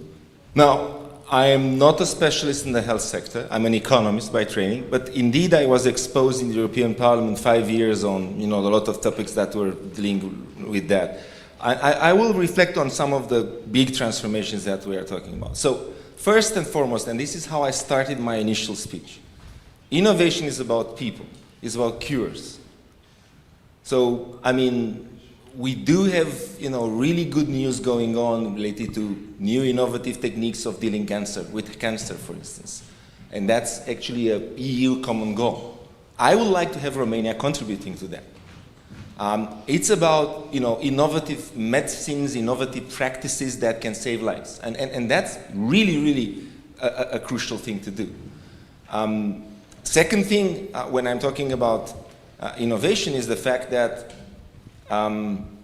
we are in a situation right now where we certainly have a big strain on the medical personnel. And we need more efficiency. We need to have as much digitalization, automation going on in the sector, not of course replacing doctors, but helping them to be more efficient and understanding that from a human capital perspective, we cannot overnight create a body of new doctors. I mean, one of the great discussions that I'm having with my father, I mean, he's in his 80s, and he's always, giving me the difficult questions. And we were talking yesterday, I was really happy about how things are progressing on funds, and he's always the good critic, putting me, down to earth. And he said, okay, I understand that you are really confident that we are going to do 8 hospitals by the 31st of August next year. And I can live with the fact that you can do the buildings, but where are you going to take the doctors and the personnel for those? I mean, I just breathe a little bit and say, okay, but I mean, I know that there are really a lot of departments that are packed in, the county hospitals or municipal hospitals. So my understanding is right now that you will have these departments moving in the new hospitals that will be fully dedicated to those specialties and so on. He wasn't that fully convinced on that. I mean, because we will have a scarcity of doctors and personnel, and we need innovation and technology to deal with that. Third, and this is really important, I mean, I'm coming from a realm of social policy. I've been exposed as labor minister and chair of the Employment and Social Affairs Committee. I believe that, I mean, assistive technology is actually a priority in Romania. We do have 850,000 disabled people. Out of them, 30% can actually be, reintegrated in the society. 30%. When we are actually looking at a labor market that is shrinking, I mean, you can invest in innovation and getting back these people, to contribute. And then, not to mention, alleviate the mechanism of social assistance and so on and so forth right now. So instead of parking them aside and giving them money just for survival, I mean, you can use this kind of innovation for social assistance. So again, I gave you as a non-specialist 3 things that economically make sense, but also humanly. I mean, the first thing was saving lives. I mean, it's very, very clear. I mean, it is expensive to come up with these new innovative solutions, but this was the source of progress as we are going on. I mean, look at the main revolutions we have in drugs and techniques and so on and so forth, and how right now things that were considered a plague a couple of decades ago are considered right now solved. When I'm talking about that, I mean, I would like to have Romania participate in that. And again, I'm not a Minister of Health, but as an economist and with the pot of gold, let me say, the EU money available, these are the kind of things that I would like to work together with my colleagues in government to solve. And again, we cannot do that without the private sector and creating the right kind of incentives for that. In my view, the whole point of planning would be how to attract FDIs, how to attract researchers, how to see Romania as a test bed for emerging technologies in the field. And when I will have the monitoring committee, just to give you an example, one of the visits that we are going to help with all the colleagues in the monitoring committee of the health program will be to Antibiotice, which is a leading Romanian company that has been invested a lot with EU money in, groundbreaking solution at EU level. That's the kind of ambition that I would like to have. And we have a colleague from Iași here that is very happy with that, but that's the reality. And we have these kind of islands going on in Romania. I mean, let's connect them, and then with the help of private sector that is well present in Romania, I think that we can go to the next step. So again, thank you so much for having me, and I wish you a lot of luck. I will need, unfortunately, to leave. So I will discreetly go, but please do not interrupt yourselves, and I wish you a lot of luck. Let's stay together and build that partnership. Thank you. Thank you so much, Dragoș Pislaru, Minister Dragoș Pislaru. If there are any questions thank you so much, for other speakers. Also you, Mister, do you have another question, or it's okay? Oh, we have a question over, if you, it's the lady from the second row. I have a question for Enrica. What is the most common reason a company or an organization fails when applying for evaluation for funding opportunities, and how can we avoid it?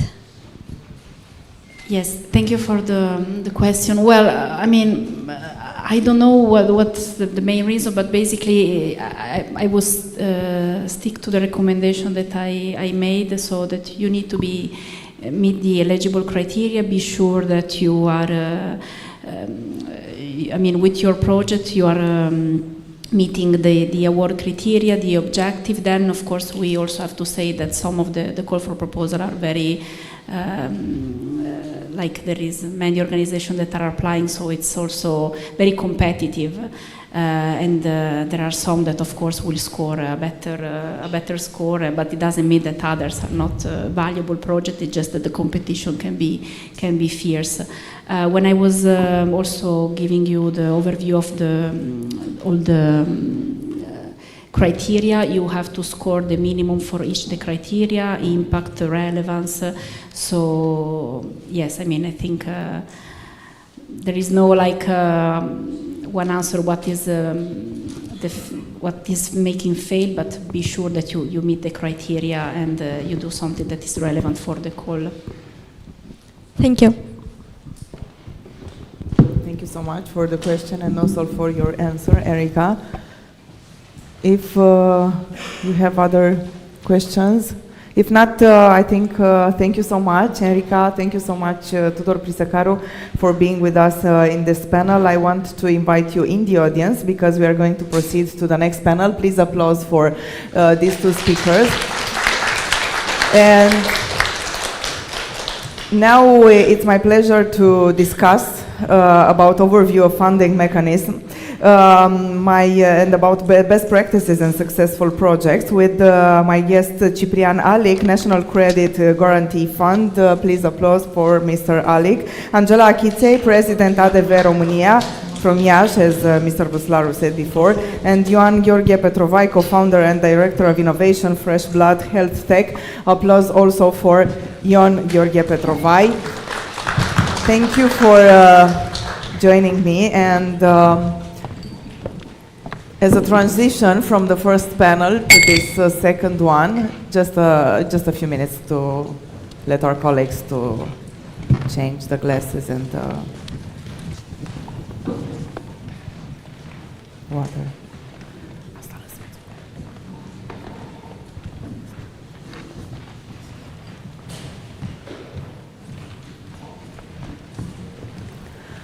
Okay, thank you for your patience. Because Mr. Puslaru said what happened in Iași, and Angela Achitei is from Iași, I want to start with you because you work, I don't know, for more than 20 years in this system of funding, EU funds, and it's very important to understand exactly what's the context right now in Romania and to understand exactly where are we and what can we do better. And after that, I have more specific questions for all of you. But first of all, please explain us a little bit what's your perspective about the EU funds and also healthcare system, because this is the most sensitive one because it's about all of us. Indeed, thank you very much, and I'm very glad that I'm here to speak about this important field. Indeed, Romania has this opportunity of attracting and implementing different projects in Romania, but also to attract funds directly from European Commission.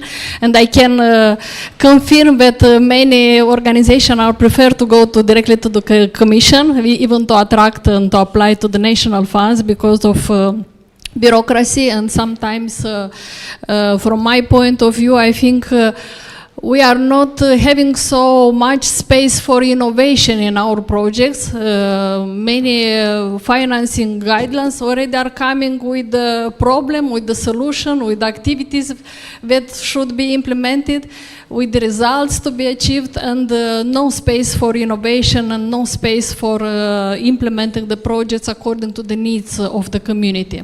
Of course, we are having this opportunity.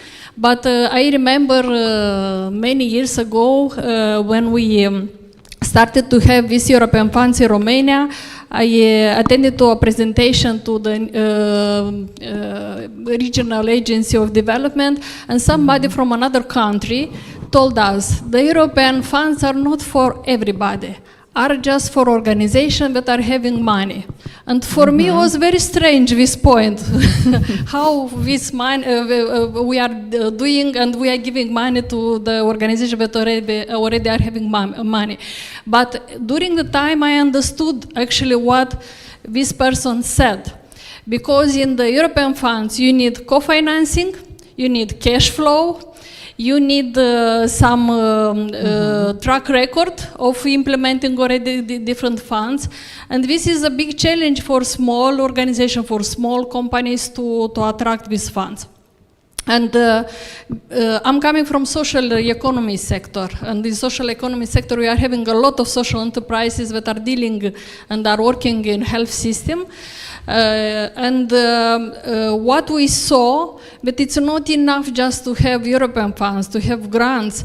We need additional type of tools and instruments to co-create actually a good mechanism of financing of different good project ideas in the communities. And instead of crying, 3 years ago, we decided to sell napkins. Okay, we don't have other types of mechanism in Romania, and we created the first non-financial bank institution dedicated for financing the social organization, social enterprises, and also organization with health impact, this was a good idea to bring together the community. Mr. Puslaru told us that it's very important to put some Romanian money, and we managed to attract Romanian money, and actually now we are having 195 shareholders, and most of them are people that are coming from NGOs, social enterprises, small companies, people that are working in these companies. This is very important. So some people with disabilities, they actually became a shareholder. So, as a conclusion, we are having this money, but we have to be prepared to attract this money. We need different types of tools in the community to be ready to attract the money, not just grants, but also additional financial instruments. We need knowledge, but very important, we need partnership, because many of the projects are implemented in partnership, big partnerships. For example, we are part also with ROHEALTH in a very big project, Mountain Resilience. There are 40 partners from different countries in Europe. So this is the key of the success. We have the money, but we have to be together in this. And to use them. Yeah. Cipriana Lic, I know that you have a presentation, but I want to help you with the pointer. I think it's over there. No, let me give it. Oh, okay. Thank you.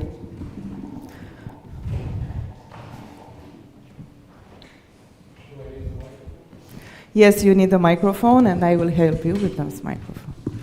Okay, keep this. Thank you very much. To have, for the 5th time, the opportunity to be speaker in BEHEALTH events, because from 2021, I am very close with ROHEALTH-Clusters and with the team, using all the time the opportunity to present different programs and today financial instruments. And thank you very much, Angela. You press a little bit a question, but not only a question, a desire to do something else. And you will see you are coming from social enterprises area and working on, and we have, and it's a continuation also of what Minister Dragoș Păslaru said earlier. It's an old acquaintance anyway. We worked long time ago together about POCIDIF programs, about education and occupation social programs and so on. So I have a presentation here, and I will start by telling you some words about who we are. But you already, a lot of you knows our former programs. MMA Invest, Small Medium-Sized Enterprises Invest, during the period of pandemic and aggression against Ukraine, state aids. And I don't want to develop who we are, because you can see over there. And of course, I will intend to develop what we will support through financial instruments by European money. This is very important because all of us, we are habituated to work with European money, and specific on health and medical sector. What I want to add, you know that there is this Cayenne Code. All of Cayenne Code's activities and domain, from health, medical, of course, equipments, acquisition, and so on, also technologies, new technologies are eligible for our programs. I will present to you. So smart development of new businesses, support for social and insertion enterprises, and support for small, medium-sized enterprises in the development regions of Southwest, Oltenia, and Center. So I will introduce to you 4 programs. There is a definition because we will use some abbreviation, but all of you here, I think, are familiar with, so I pass. And I start with financial instrument through operational program Smart Growth. digitalization and financial instruments, abbreviation POCIDIF. It's based on the regulation of European Union, and it's a priority of supporting and promoting an attractive and competitive research, development and innovation system in Romania, support for increasing the competitiveness of enterprises, and what it's important that it's the national level, and the funding agreement value, it's around 113 million euro, with a guarantee component and with a grant component equivalent around 34 million euro. This financial instrument is dedicated to micro-enterprises, small and medium-sized enterprises, small enterprises with mid-market capitalization, but also startups. As I've told you, all of these intelligent projects which have a support for investment, but also for paying the invoices. So, if I can say that, for these enterprises, this financial instrument was under the program 2021-2027, after agreements with, including with European Commission and with Ministry.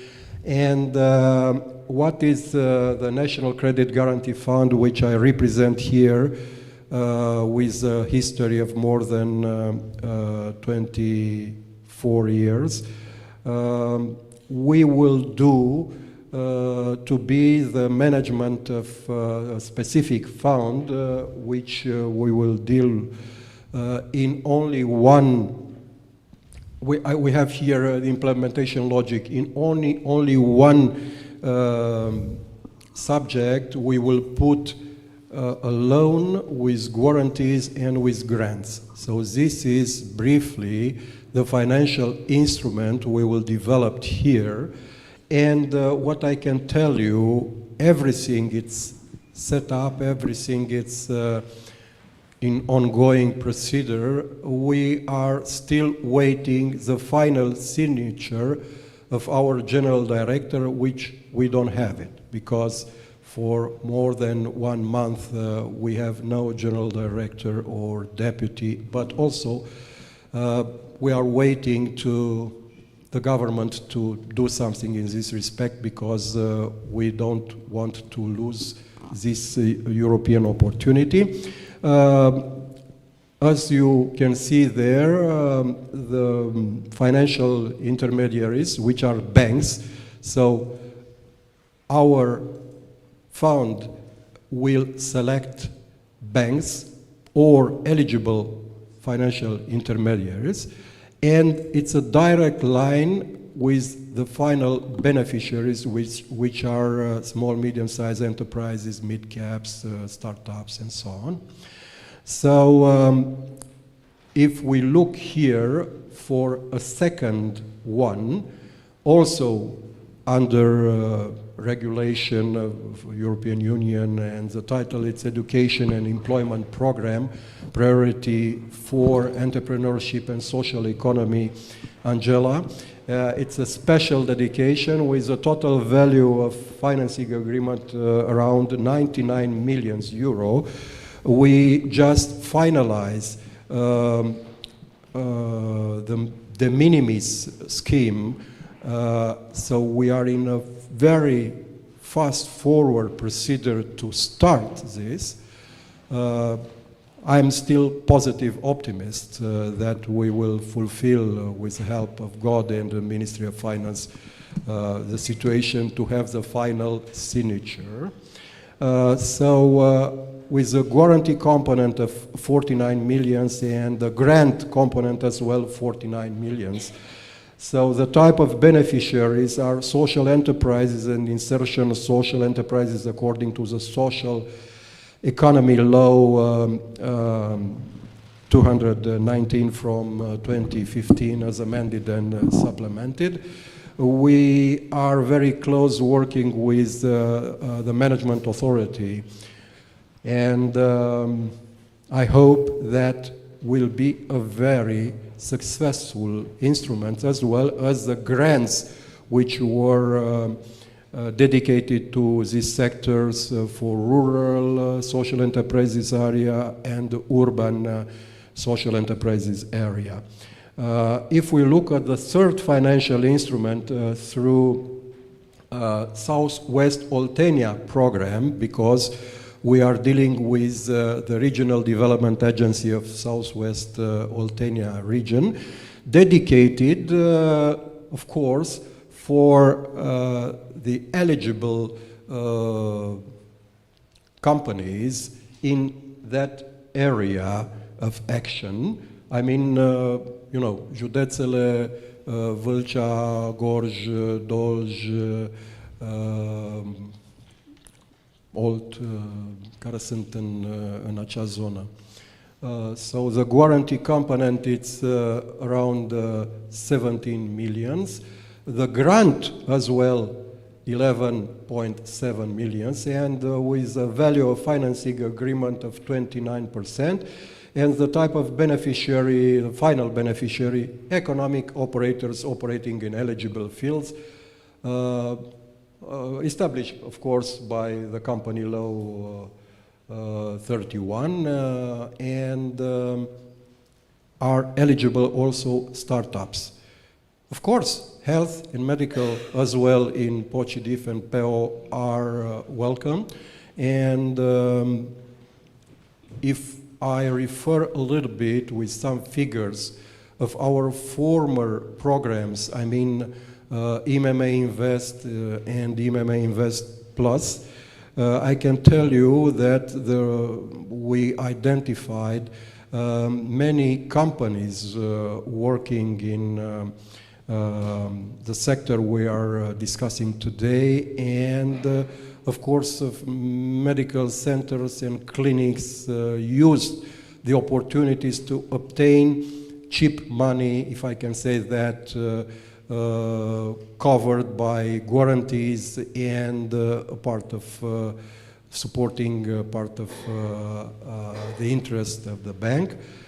So we move forward to tell you that we have also, with the Centru region, the Center region program, with the same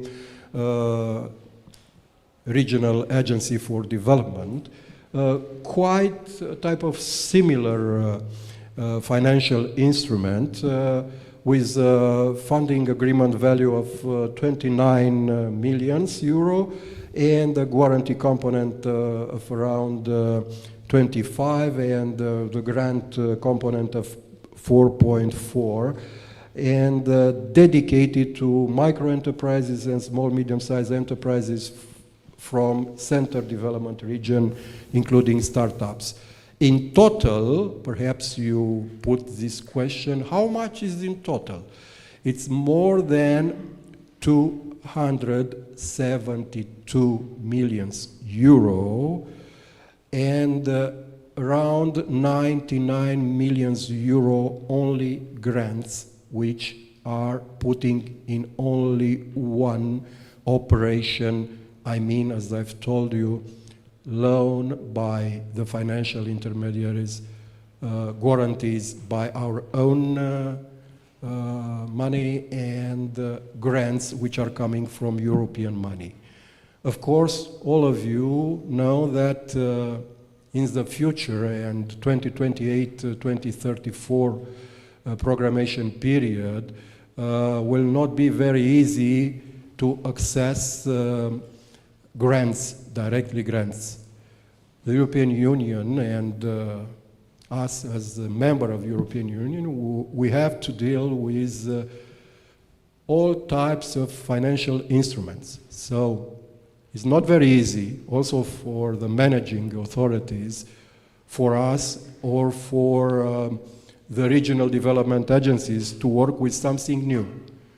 But as far as in the market, it's a hunger of money for small, medium-sized enterprises for all fields of activities, including, of course, digitalization, including this type of financial instruments. We have to move fast forward and to send this money, 272 millions, without to take into account the leverage effects, the multiplication effects, and everything which means in the inputs, outputs in the market from producers for providers of services and so on. So thank you very much indeed. If you want to put some questions, even there are still some not very much available details based on the confidentiality of programs, but we will come as soon as possible with all the data, and please believe me, I am very much open, together with our team in National Credit Guarantee Funds, to deliver to you specific information on my email, for example. And what I want to add at the end, thanking to Flaviana, to the team, and to all of you for having me here for the 5th time, that I am also a member of the Board of Administration of the European Association of Guarantee Institutions and the President of the Working Group of Digitalization. And 1 week ago, we organized here in Bucharest a hybrid meeting in the National Institute for Research and Development in Informatics, which are working also close with ROHEALTH. And with 21 countries and 32 members of our association, more than 70 persons, and what we discuss about how artificial intelligence can help us, but what its pros and cons, of course, what we have to do that finally, not to give an answer to a program who asked me to prove that I am a human. You know what I mean. If you enter on this code chapter and to please verify you are not a robot. So a program asked me to prove that I am not a robot.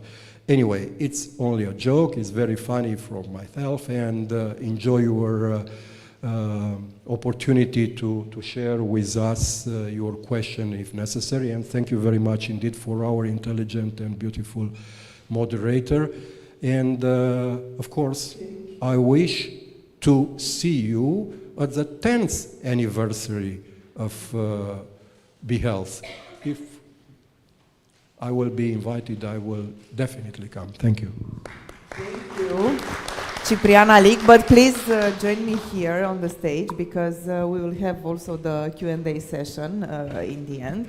Now I have a question for Ioan Gheorghe Petrovai. I told you he's the co-founder and director of innovation Fresh Blood Health Tech.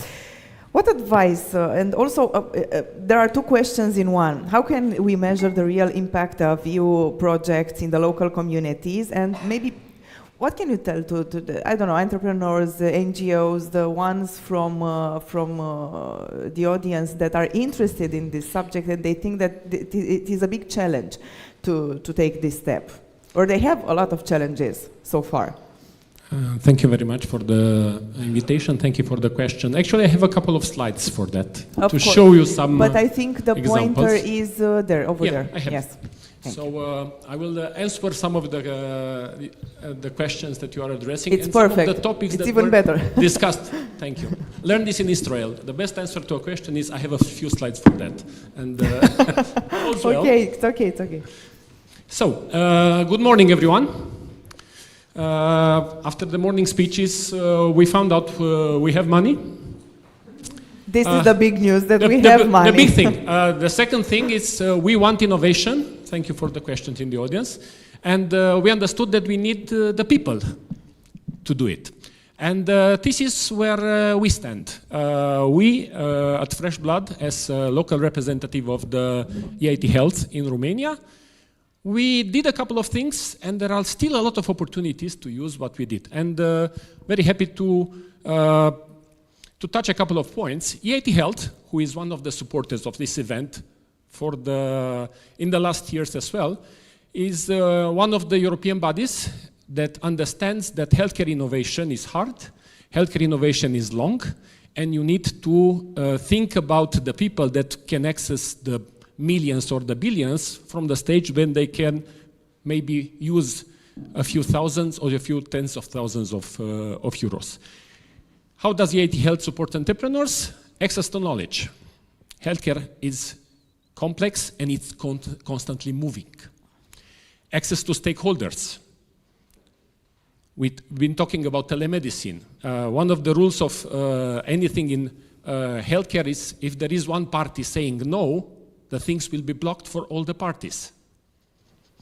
Access to market, because at the end you need to have the innovation reaching patients, and the patients are actually the market that you are targeting.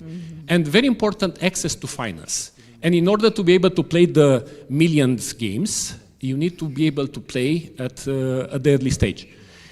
So in this context, a few years back, EIT Health was established. This is a network. You see on the left the European network. And on the right, you see the EIT Health Hubs network, where Fresh Blood is the local representative for Romania since 2018.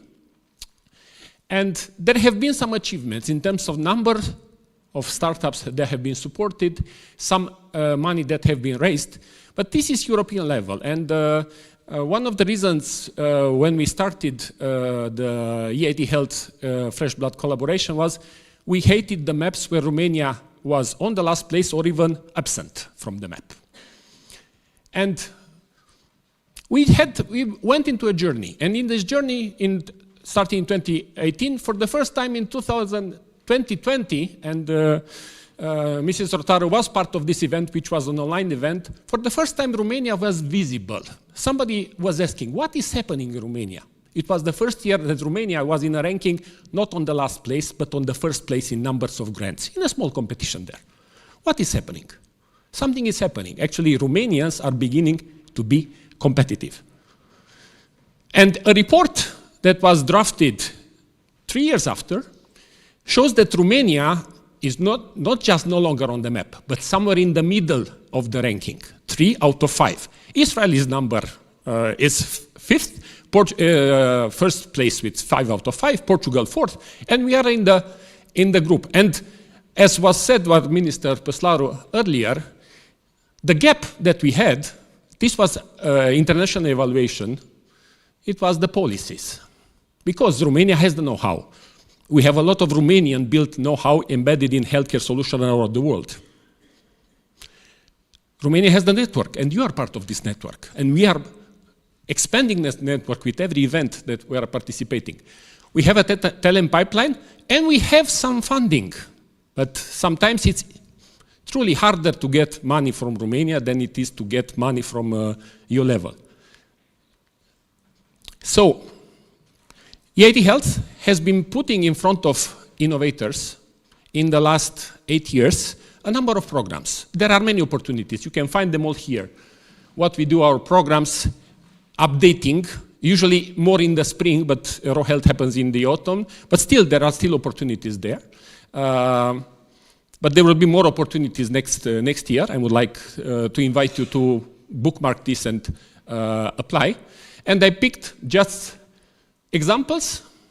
EIT Jumpstarter is one of the programs which is addressing to the people that don't even have a company. They have a team, 2 people, and maybe an idea. And if they win this kind of competition, they can establish their own company with 10,000 euro, 8,000 euro from the EIT Health money. It's a place where you can learn how to innovate. Healthcare innovation is hard, complicated, and you need a network of support. The second thing is for the more advanced level. InnoStars Awards. InnoStars Awards, it's addressed for the Eastern Europe and Southern Europe, where we are called emerging innovators. We are talking about a bit more money, 12,000, 18,000, but these are the money that are not just giving you funding, but they are giving you guidance. This means smart money. Actually, for the investment track, deadline is today, one of the renew of the track, but you have another one, validation track. You can check site for deadlines. There will be funding until the end of the year. And it's very motivating for us to see that in this competition, Romania is not only the first country in numbers of grants, but also increasing the market share. Last year we had 4 teams out of 40. This year we have 6 teams out of 40. So there is room for improvement. And as was said by Mr. Păslaru, there is room for innovation and there is a need for innovation, especially assistive technologies. And this is one of the projects that won, for example, in 2021, this competition, InnoStars Awards. These are the performances in 2024. This is the achievement in 2023 with a number of teams from Romania. Yeah, but this was a picture taken in Milan, where Romania had significant representation, different level of grants. And we are happy to have some of the winners here in the room, and I'm sure the future winners are also some of them in this room, because this is how you grow. And also touching the point of Minister Păslaru, assistive technologies. Some of you might know, it's very familiar, the IT people are familiar with Dot Lumen, who is one of the representatives of innovation in assistive technologies. And in 2020, the first grant that Dot Lumen received was from EIT Health, with support from Fresh Blood. And then in 2021, got the first EIC, European Innovation Commission Council accelerator funding, 9 million, and then they begin to get money from the market, another 5 million, and you will say, yeah, but this is just funding. Well, these are pictures from this year, Dot Lumen CE certification in May, and these are images from this week. Over 1,500 pre-orders for Dot Lumen glasses in just 10 days for a program supporting in Romania. In Romania, we have 85,000 people visually impaired in statistics. And this is also 4 days ago, Lumens wins the 2025 GITEX global competition in Dubai. So this money have an impact. However, it's not just about the money, it's about the track. And in the track, we have a bit more than that. I'm from Cluj-Napoca. We found there a number of partners that are committed to get involved earlier. Before having a startup, you need to have somebody that believes in themselves strong enough that so they could dare to make a startup. And how can you get to this level? You have to practice. And we have EIT Health Innovation Days, which started in 2018 and is continuing, and it will be organized in 3 weeks from now. iDays. Now it's going to be Innovating Healthcare Access for Golden Age with the local regional development agency and together with the HIVE Health Innovation Department of the Babeș-Bolyai University, part of the EIT Health initiatives. We have our own program of startup support, which is called HubVantage. In HubVantage, we help startups that have an MVP preparing to enter the market and preparing to talk with the healthcare professionals, because it's not easy to talk with doctors. Even doctors have a hard time talking with doctors. And you have feedback from the investors. And this program is not called an accelerator. This program is called a capacity building, because you need to build capacity to collaborate in this context. And this is the status. We have 18 startups this year. I'm happy to say some of the startups in the program got funded from InnoStars Awards afterwards. So there is support and there is progress. And started 4 years ago to see, okay, how many are we? How many startuppers are in Romania?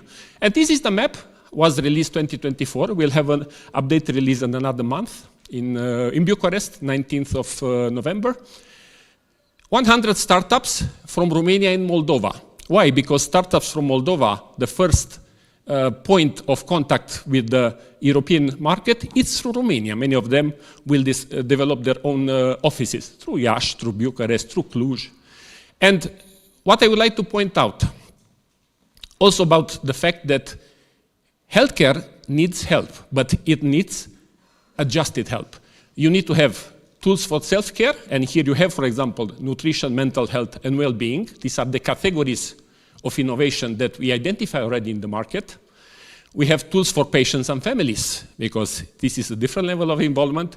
We have tools for healthcare professionals, and we have seen it's difficult to sell something to a hospital, but there are situations where the doctor says, if this is helping me, I will buy it myself and use it, because this is helping me as a professional. And you have also tools for institutions. And there is change. This map, I would say, changes 20% every year. And there will be people who will be missed, we will be updating. And what is even more important, that behind this map, there is an ecosystem. And we are part of this ecosystem, and we see here on Health Tech Focus the ROHEALTH-Cluster, with everything that they've been doing. We believe that Fresh Blood has a contribution, and there are a lot of other organizations interested. So you cannot, I would say, grow a child without a village. This is the village of healthcare innovation and of the innovation at large in Romania. Keep in mind that there are opportunities. Keep in mind there are steps to grow. We are here at Fresh Blood and EIT Health to help you, and we believe that Romania deserves not just to be on the map, but to take leadership in healthcare innovation. Thank you very much.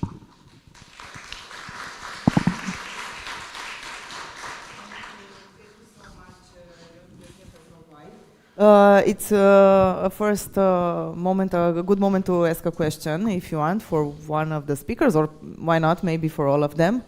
If not, we can proceed to discussion further. It was a question, Angela Achitei, for Mr. Petrovai, about how can we measure the impact of the EU funded projects in the local communities. Because you have a lot of experience and you work with a lot of projects in Iași, but not only in Iași. ADV, for example, is one of the most known projects that you funded. ADV. I think it's a great perspective to cherish with us, because it's very important to understand exactly. For example, we have a small community. We have these funds, EU funds. How can we use them? But after that, you need to measure the impact and how this is happening. Impact and the sustainability, because when we are speaking about projects, actually we are speaking about the sustainability. Long-term impact, long-term impact, because sometimes during the implementation of the project we are seeing actually the results, but the impact is coming later. Yes.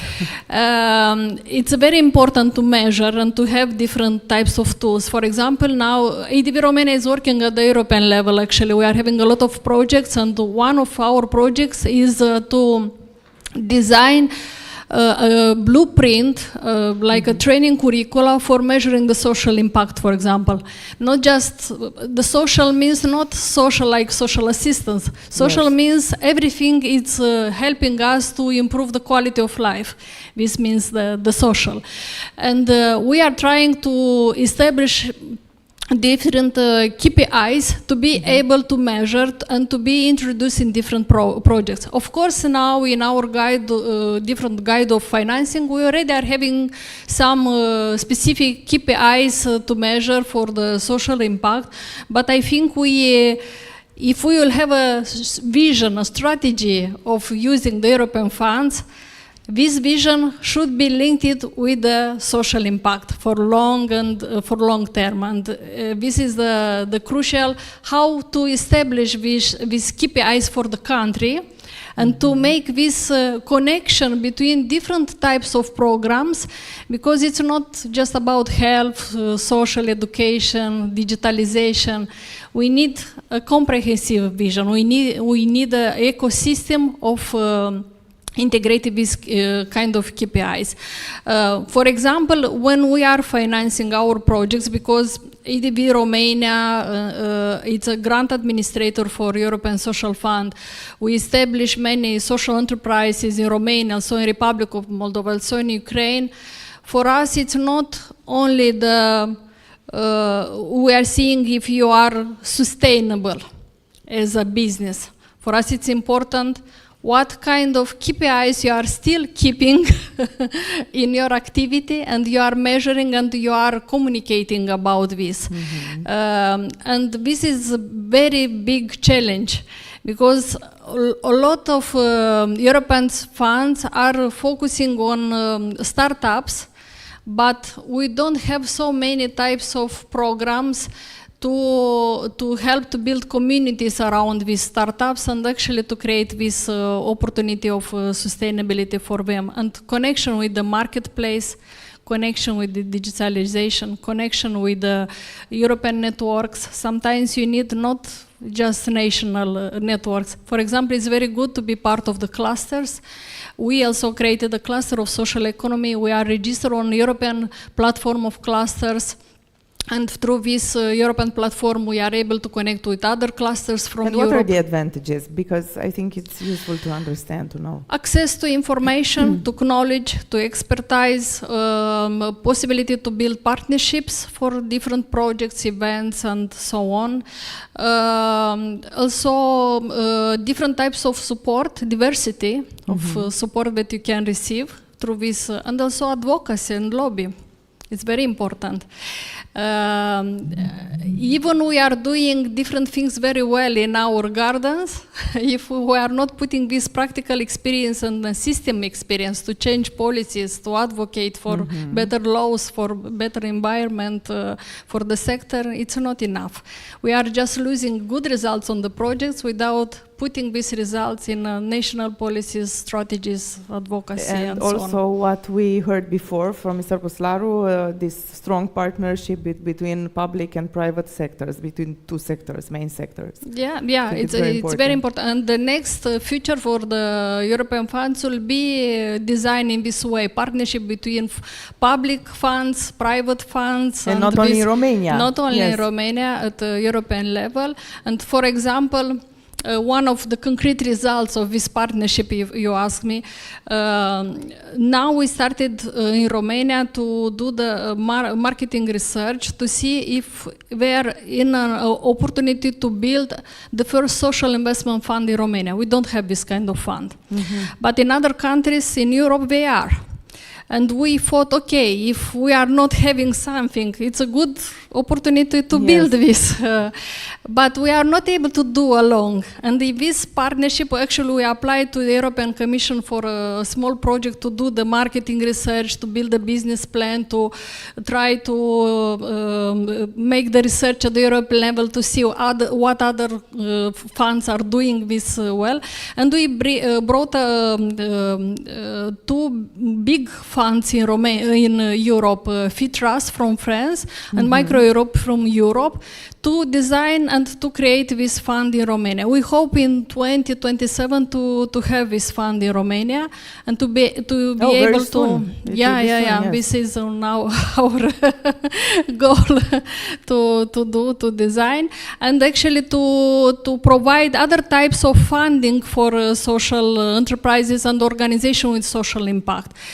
I have a vision. If we are using our money to buy from local social impact, and or if we are using our money to work in this kind of companies, I think what we are fitting with our money, we are growing around us. So this is very important to try to do the best in the field.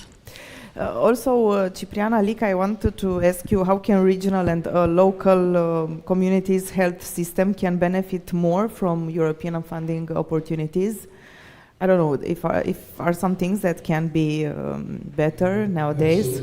Absolutely. What I wanted to tell you is that also today we can come with guarantees from our own resources dedicated to small, medium-sized the other programs, but in the meantime, we are close working with communities by giving guarantees for the programs in the rural areas according with to emergency ordinance of the government. But for the new programs, what I can tell you that the leverage effects means finally that these instruments, which are, for example, for social enterprises, but also in the Central region or in Southwest Oltenia region, are dedicated to develop the local entities eligible. In the meantime, of course, the local communities are developed, and in the meantime, at the level of all country, the social enterprises are eligible, and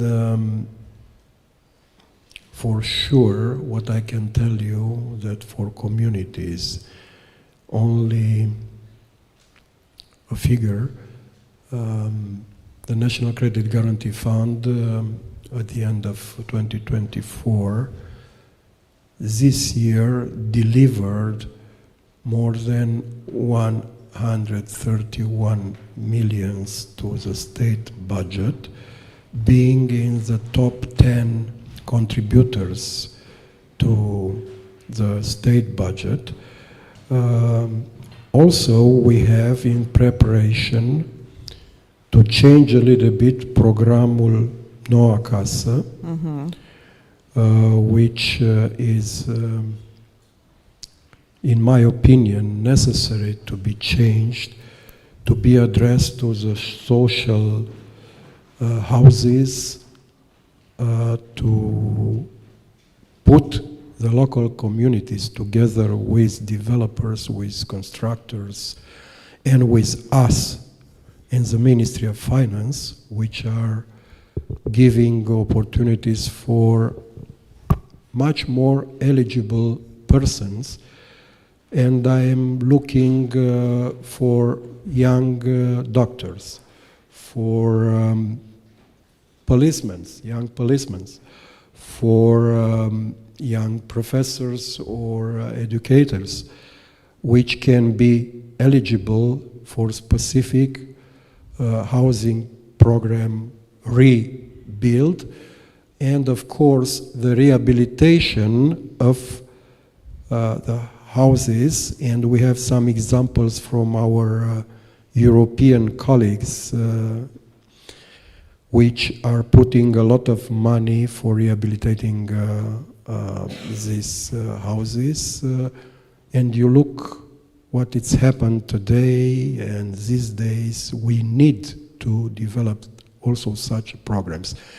I pray to God and to our boss from the Ministry of Finance to finalize as soon as possible the reorganization of everything and to move forward, because even we are in a very fast forward situation, optimistic, this money will arrive to the final beneficiaries perhaps mid next year. So it's not at all a problem of lack of money. We have our own equity in the fund, more than 1 billion. In the meantime, we are putting at your disposal products and programs which are guaranteeing the loans to the bank. But it's not sufficient. There are many funds in the market, but we have to work harder and harder to be more intelligent, to go down and take the money and to spread the money to the eligible entities. Thank you, and please keep in touch by ROHEALTH, and I will be able to give to you answers anytime. Thank you. Just a second. Yes, we have more questions. I have questions from the audience, online audience, because we are also live on Facebook. For you, Ioan Gheorghe Petrovai, for a new organization, what is the most critical first step to identify the right EU funding instrument? After that, I will come to you in the audience. I saw your raising hand. Yes, please, Mr. Petrovai. There are a number of ways to get, I would say, it was mentioned here, national contact points, and we have also for HDA national focus points, I think, and we have for the other Horizon Europe, for example, EIT Health is part of Horizon Pillar 3, EIC, EIT, so there is a national contact point who was aware about all this funding, so that would be the first thing. Then we are also able to provide information about the EIT Health funding, but also about other funding. And I would say, see if you are prepared to access this kind of funding, because I have seen a lot of people claiming, but reality is that there is eligibility, but competition is what is going to be your real challenge. You can get eligible, but when you are, when 5% of the projects get funding or 10% projects get funding, you need to be competitive. And we can help because we gather in the last 8 years of activity a good understanding of what makes a project competitive. We are also part in other projects. We constantly learn from other organizations like Fresh Blood across Europe. And as it was said also, Mr. Alic, there is not a shortage of funding, but you need to be prepared in order to access this funding. And connect, and even ask your AI, whoever is using AI, ask the AI what are the updates. It's a very good way to get links, and ask for the links, what would be fit for my idea or my project or my startup in the current stage. And then reach out through ROHEALTH-Cluster, through Fresh Blood, through other organization, and get a feedback. The biggest trap of healthcare innovation is building in the dark. Especially, okay, people are quite secretive. I want to keep this a secret, no, but I don't want to steal it for me. Keep in mind that idea without implementation is worth very little, to say nothing. Maybe it has a value of a paper or of a patent. You should be going towards the market, not to understand whether the idea is good or bad, because any idea is good. Whether there is a need for your idea, whether there are some people or institutions willing to pay for a solution to their problem that can be your idea. We are teaching at Babeș-Bolyai University at the Department of Public Health, Digital Health and Innovation based on Stanford Biodesign methodology, which is a proven methodology of developing healthcare innovation. And idea is step 4 out of 6. You need to build a team, you need to build an understanding, and then you see what are the options, and then maybe pick your idea. So there is help. There are opportunities, and we are happy to be here to be supported. Reach out for me on LinkedIn, on Facebook, or any channel. Happy to provide the feedback. As we say, true friends will stab you in the front, but not that hard. Help you to help you stay motivated. Thank you very much. Thank you for your answer. We have a question, as I said before, from the audience. It's over there. Over there.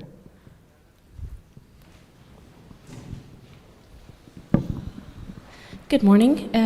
Thank you for all the good news you've provided us today. Now, on a more pragmatic note, you showed us a map of the different startups in medtech, health tech. That's from 2024, if I recall correctly. End of the year 2024. Okay. That's still very low numbers for a country of this size, correct? There are two games here, quantity and quality. Okay. We are not Israel, but we are much better than Slovenia. Yeah, but Slovenia is a teeny tiny country. No, in ratio. Okay, so my question is this: assuming there's a lot more potential for startups, for high quality startups coming from health tech, med tech within Romania, what are the bottlenecks what's missing for that area to grow exponentially? Is it knowledge? Is it access to funding? Is it knowing how to build a team? What's a bit missing? of everything. A bit of everything.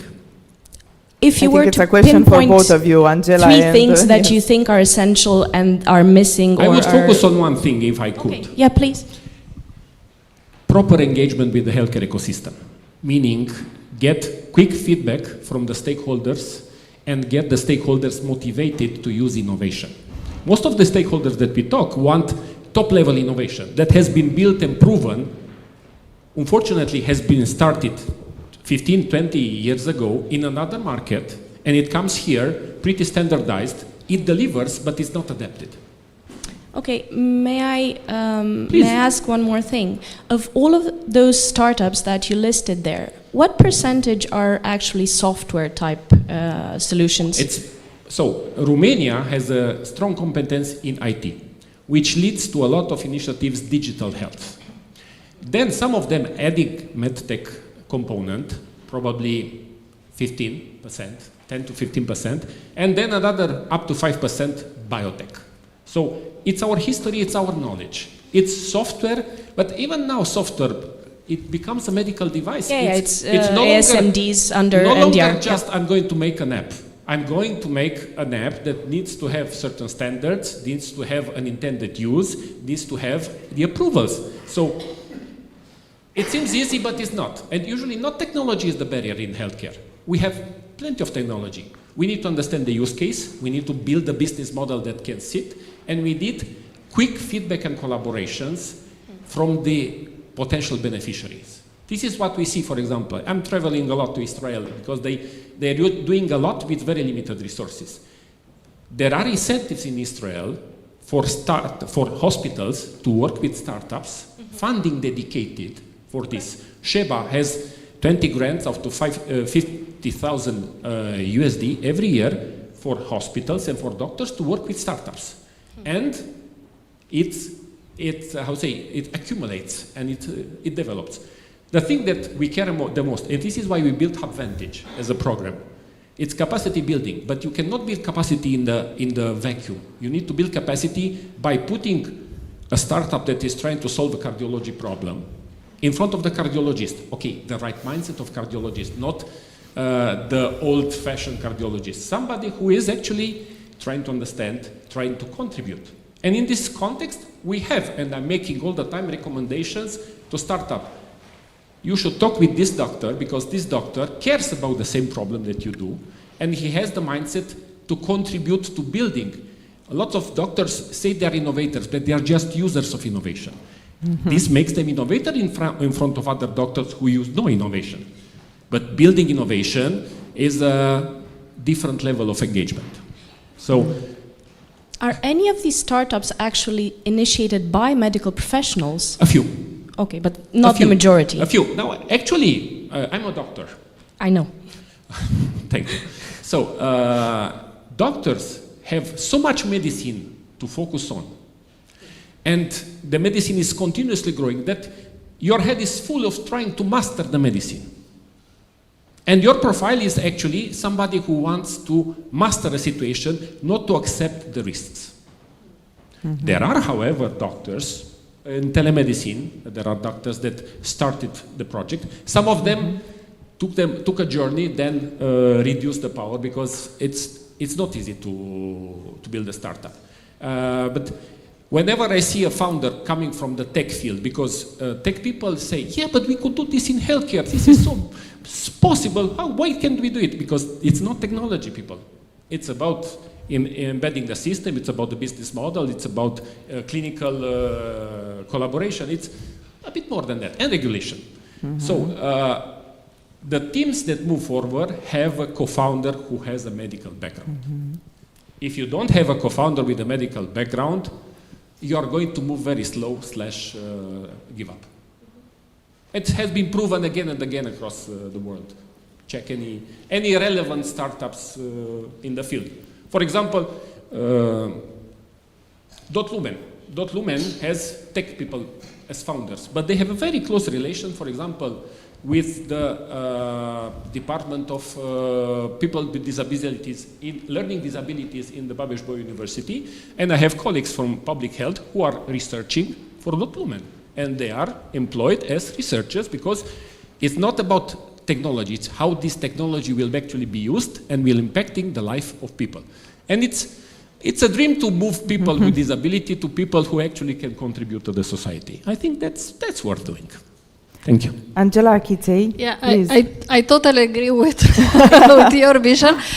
What I wanted to say and worked very well for us, for example, we in the last years we built like one-stop services, one-stop shop services for social economy sector, and this is working very well to have in the same place mentoring, coaching, financing, grants, loans, equity, and other types of trainings and other types of tools that they can use in their daily activity. And around these one-stop shop services, what is very interesting, actually we are building the community. Small communities, they are growing up and they are bringing other types of people from different sectors. And this diversity that we are creating in this community helps a lot, because now in the market we are having a lot of information, a lot of technology, a lot of grants and funds. Sometimes it's very hard for somebody to understand what is better for him, what kind of source of financing they need for their businesses. So I encouraging a lot to create one-stop shop services in the communities. Sorry. No problem, no problem. Thank you. Yes, of course. The microphone here in front.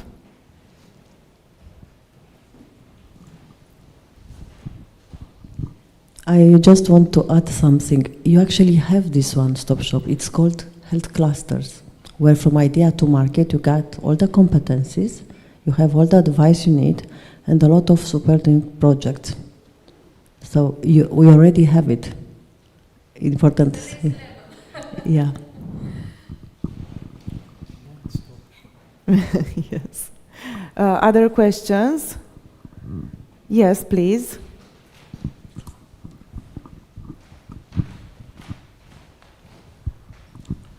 Thanks for all the information. And so once you have all the idea, and so of course you want to start using it and get also, let's say, the clinical practice, the clinical data, in order to go to your regulatory challenges and so. So I was wondering, I mean, how is the infrastructure in Romania, or where would you advise to collect this type of information the first time you want to use it in practice?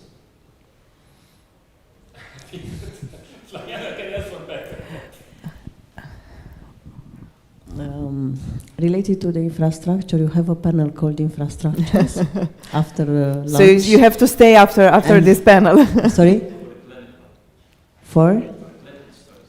Yes, also for the clinic studies, you'll find out that we have some infrastructures, not very few here, which will be the support, and we also will develop new infrastructure on genomics and vaccines in the next 4 years. Again, you'll find out about this in other panels. So, besides discussing money, the BEHEALTH brings the opportunity to actually find out all the new technologies, services that can actually help and support from idea to market. But I'm glad that you are here and you'll hear for yourself. I knew better, sorry. If you want to answer, to the next one. Yes. Okay, I have only one more question, and it's for all of you, and it's the final one. What areas of, healthcare innovation do you think will need the most funds, EU funds, in the next decades? Or we can put the question like this, or we need to adapt to understand what will be the context? What do you think? Angela or Mr. Alic or Jan Gheorghe Petrofai?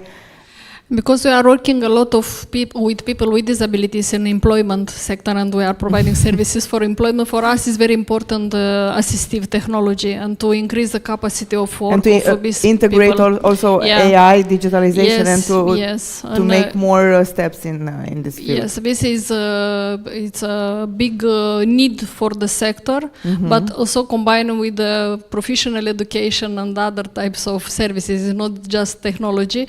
For example, now in Romania, we are having on the labor market just 32,000 people integrated that are working, and the total people in Romania is around 900 people with disabilities.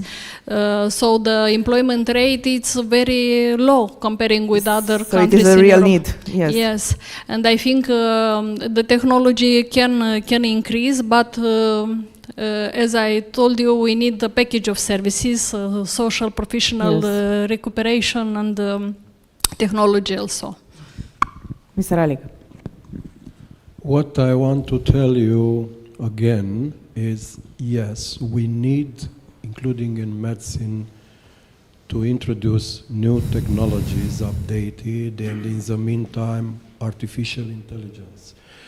But I was joking with a good friend of mine, a very honorable and senior doctor, also activating now in private sector, telling him that I look very much forward, but was a joke, I look very much forward to enter into a room and through a tunnel who will scan me with a very, very beautiful woman voice telling, now you turn right, now you turn left, now you have your hand up, and so on. At the end, you will receive a listing with your disease, and on the right side, the medicine you need to use for.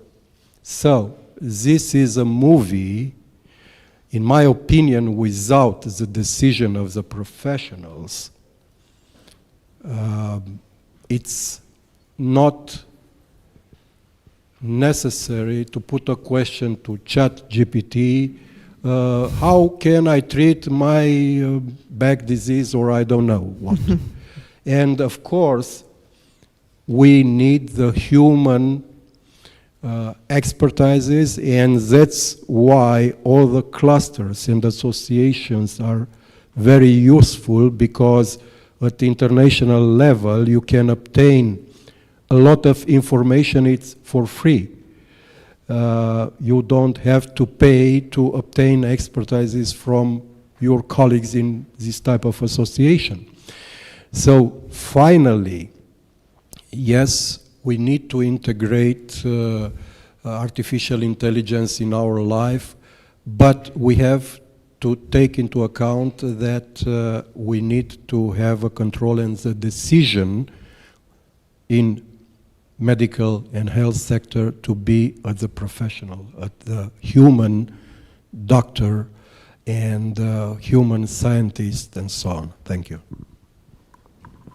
I will take on what Mr. said. It's with the internet and now with AI, everybody has the information.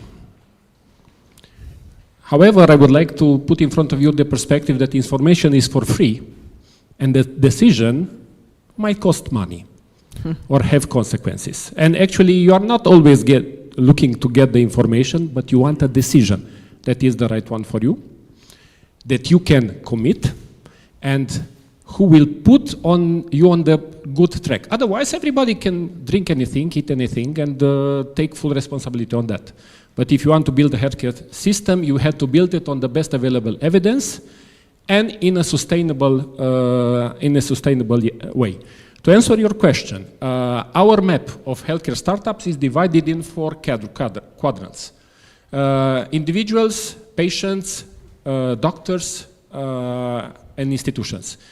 We don't believe in technology. AI is just a technology, like echo, like stethoscope, like measuring temperature. It's a technology. How you use the technology will define the impact, because we are searching for impact. what money, which direction there should be money, of course it's easier to put a label. We will support AI. More than half of startups have already an AI touch point, because that's natural. You want to improve journey points. What I would like to see, more funding, constant funding, and more funding on things that are where you have gaps in the healthcare journey.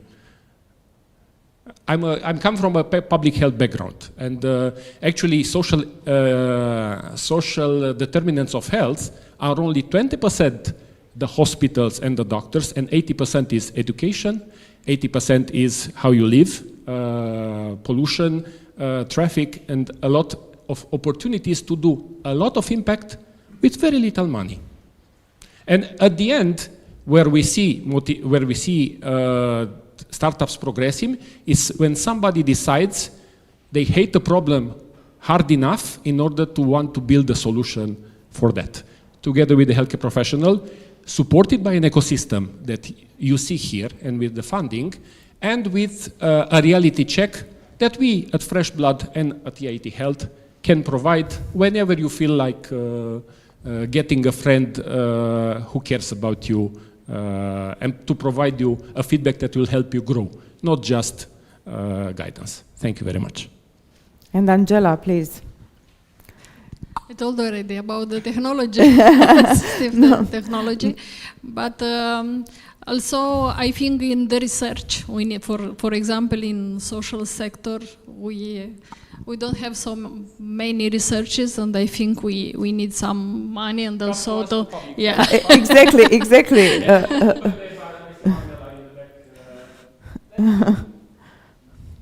And of course, if somebody needs support for financial support, we are already operating in the market with AFIN, and we can provide loans. Yes, yeah, and also mentoring, and especially we are financing small organizations with social impact that are not eligible for the banks. So it's a solution for startups to come to us. Other questions from what the I audience? want to add Yes, something please, very, Mr. Alic. very important. Yes. We need to look also of the regulation and legislation, Romanian legislation. Of course. Because it's a European regulation, which is much larger for social enterprises, for example, than our legislation. In the meantime, when we are discussing about funding opportunities, we have to look at the entire chain. And thank you very much indeed, you put me a good trick to follow.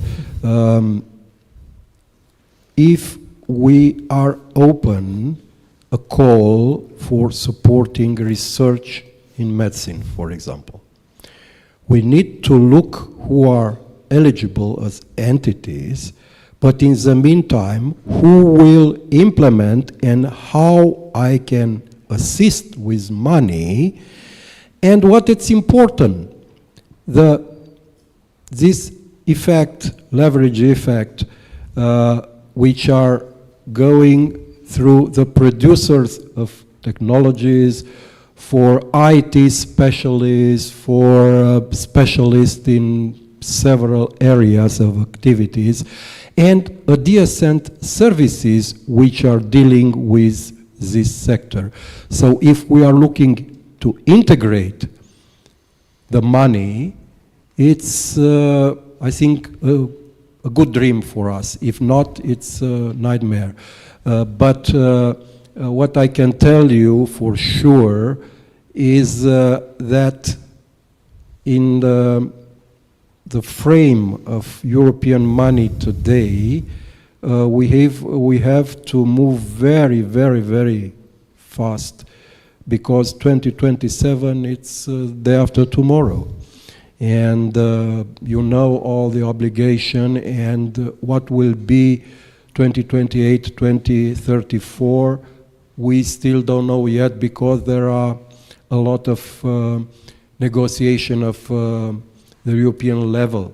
I really hope that all the necessary steps presented by the Minister Dragoș Păslaru here and by our colleagues will be a successful story, and on the 10th anniversary of BEHEALTH to go back and to say what a big success we have, and to don't speak myself, Ciprian Alic, to speak artificial intelligence, who use my profile. Yes, absolutely. Avatar. It is possible. As president of the working group digitalization of European Institution of Guarantees, I used 2 times funny story, putting in the mouth of one of my colleagues to speak in German, in French, and in Italian, having in mind that he was not a speaker in these languages, and it's very easy. Oh, no, leave it here. Thank you. As I said before, if there are any questions, if not, we are going to proceed to a networking and after that lunch break. So I think everyone needs a break because it was very useful but intense morning. Thank you so much, Angela Achiței. Thank you so much, Ciprian Alic. Thank you also, Ioan Gheorghe Petrovai, for this very inspiring panel. And I think that the audience can remain with you for questions, networking, and other information. If not, you can contact them on LinkedIn, emails, WhatsApp. Thank you also for being with us in the first part of the day. Please remain with us in other sessions after 2 o'clock. I think after 2 o'clock it will be the next one. Thank you.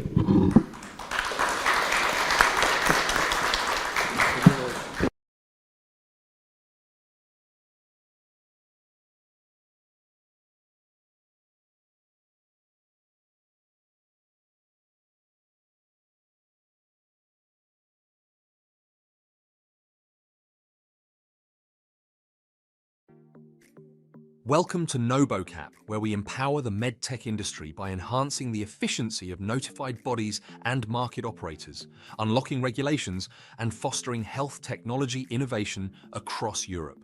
Our mission is to provide practical solutions and training that ensure the regulatory landscape is navigated with confidence and expertise. Starting in 2023, the specialised long courses delivered in collaboration with TU Dublin and UMFST help market operators understand EU MDR and EU IVDR, develop the skills to prepare technical documentation and get devices to market. By the end of the project, a total number of 500 students will increase their regulatory knowledge and expertise by means of NoboCap's 3 accredited modules.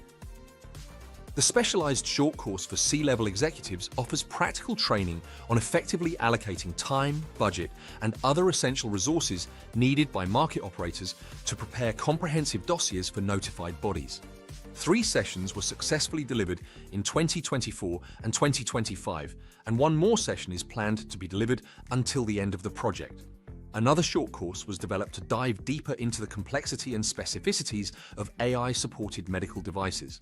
1 3-day on-site session was fully booked months before delivering in February 2025, and a second one is scheduled to take place during BEHEALTH event in Bucharest, Romania, in October 2025. On the NoboCap platform, market operators and notified bodies have dedicated interfaces to facilitate seamless information exchange tailored to their specific needs.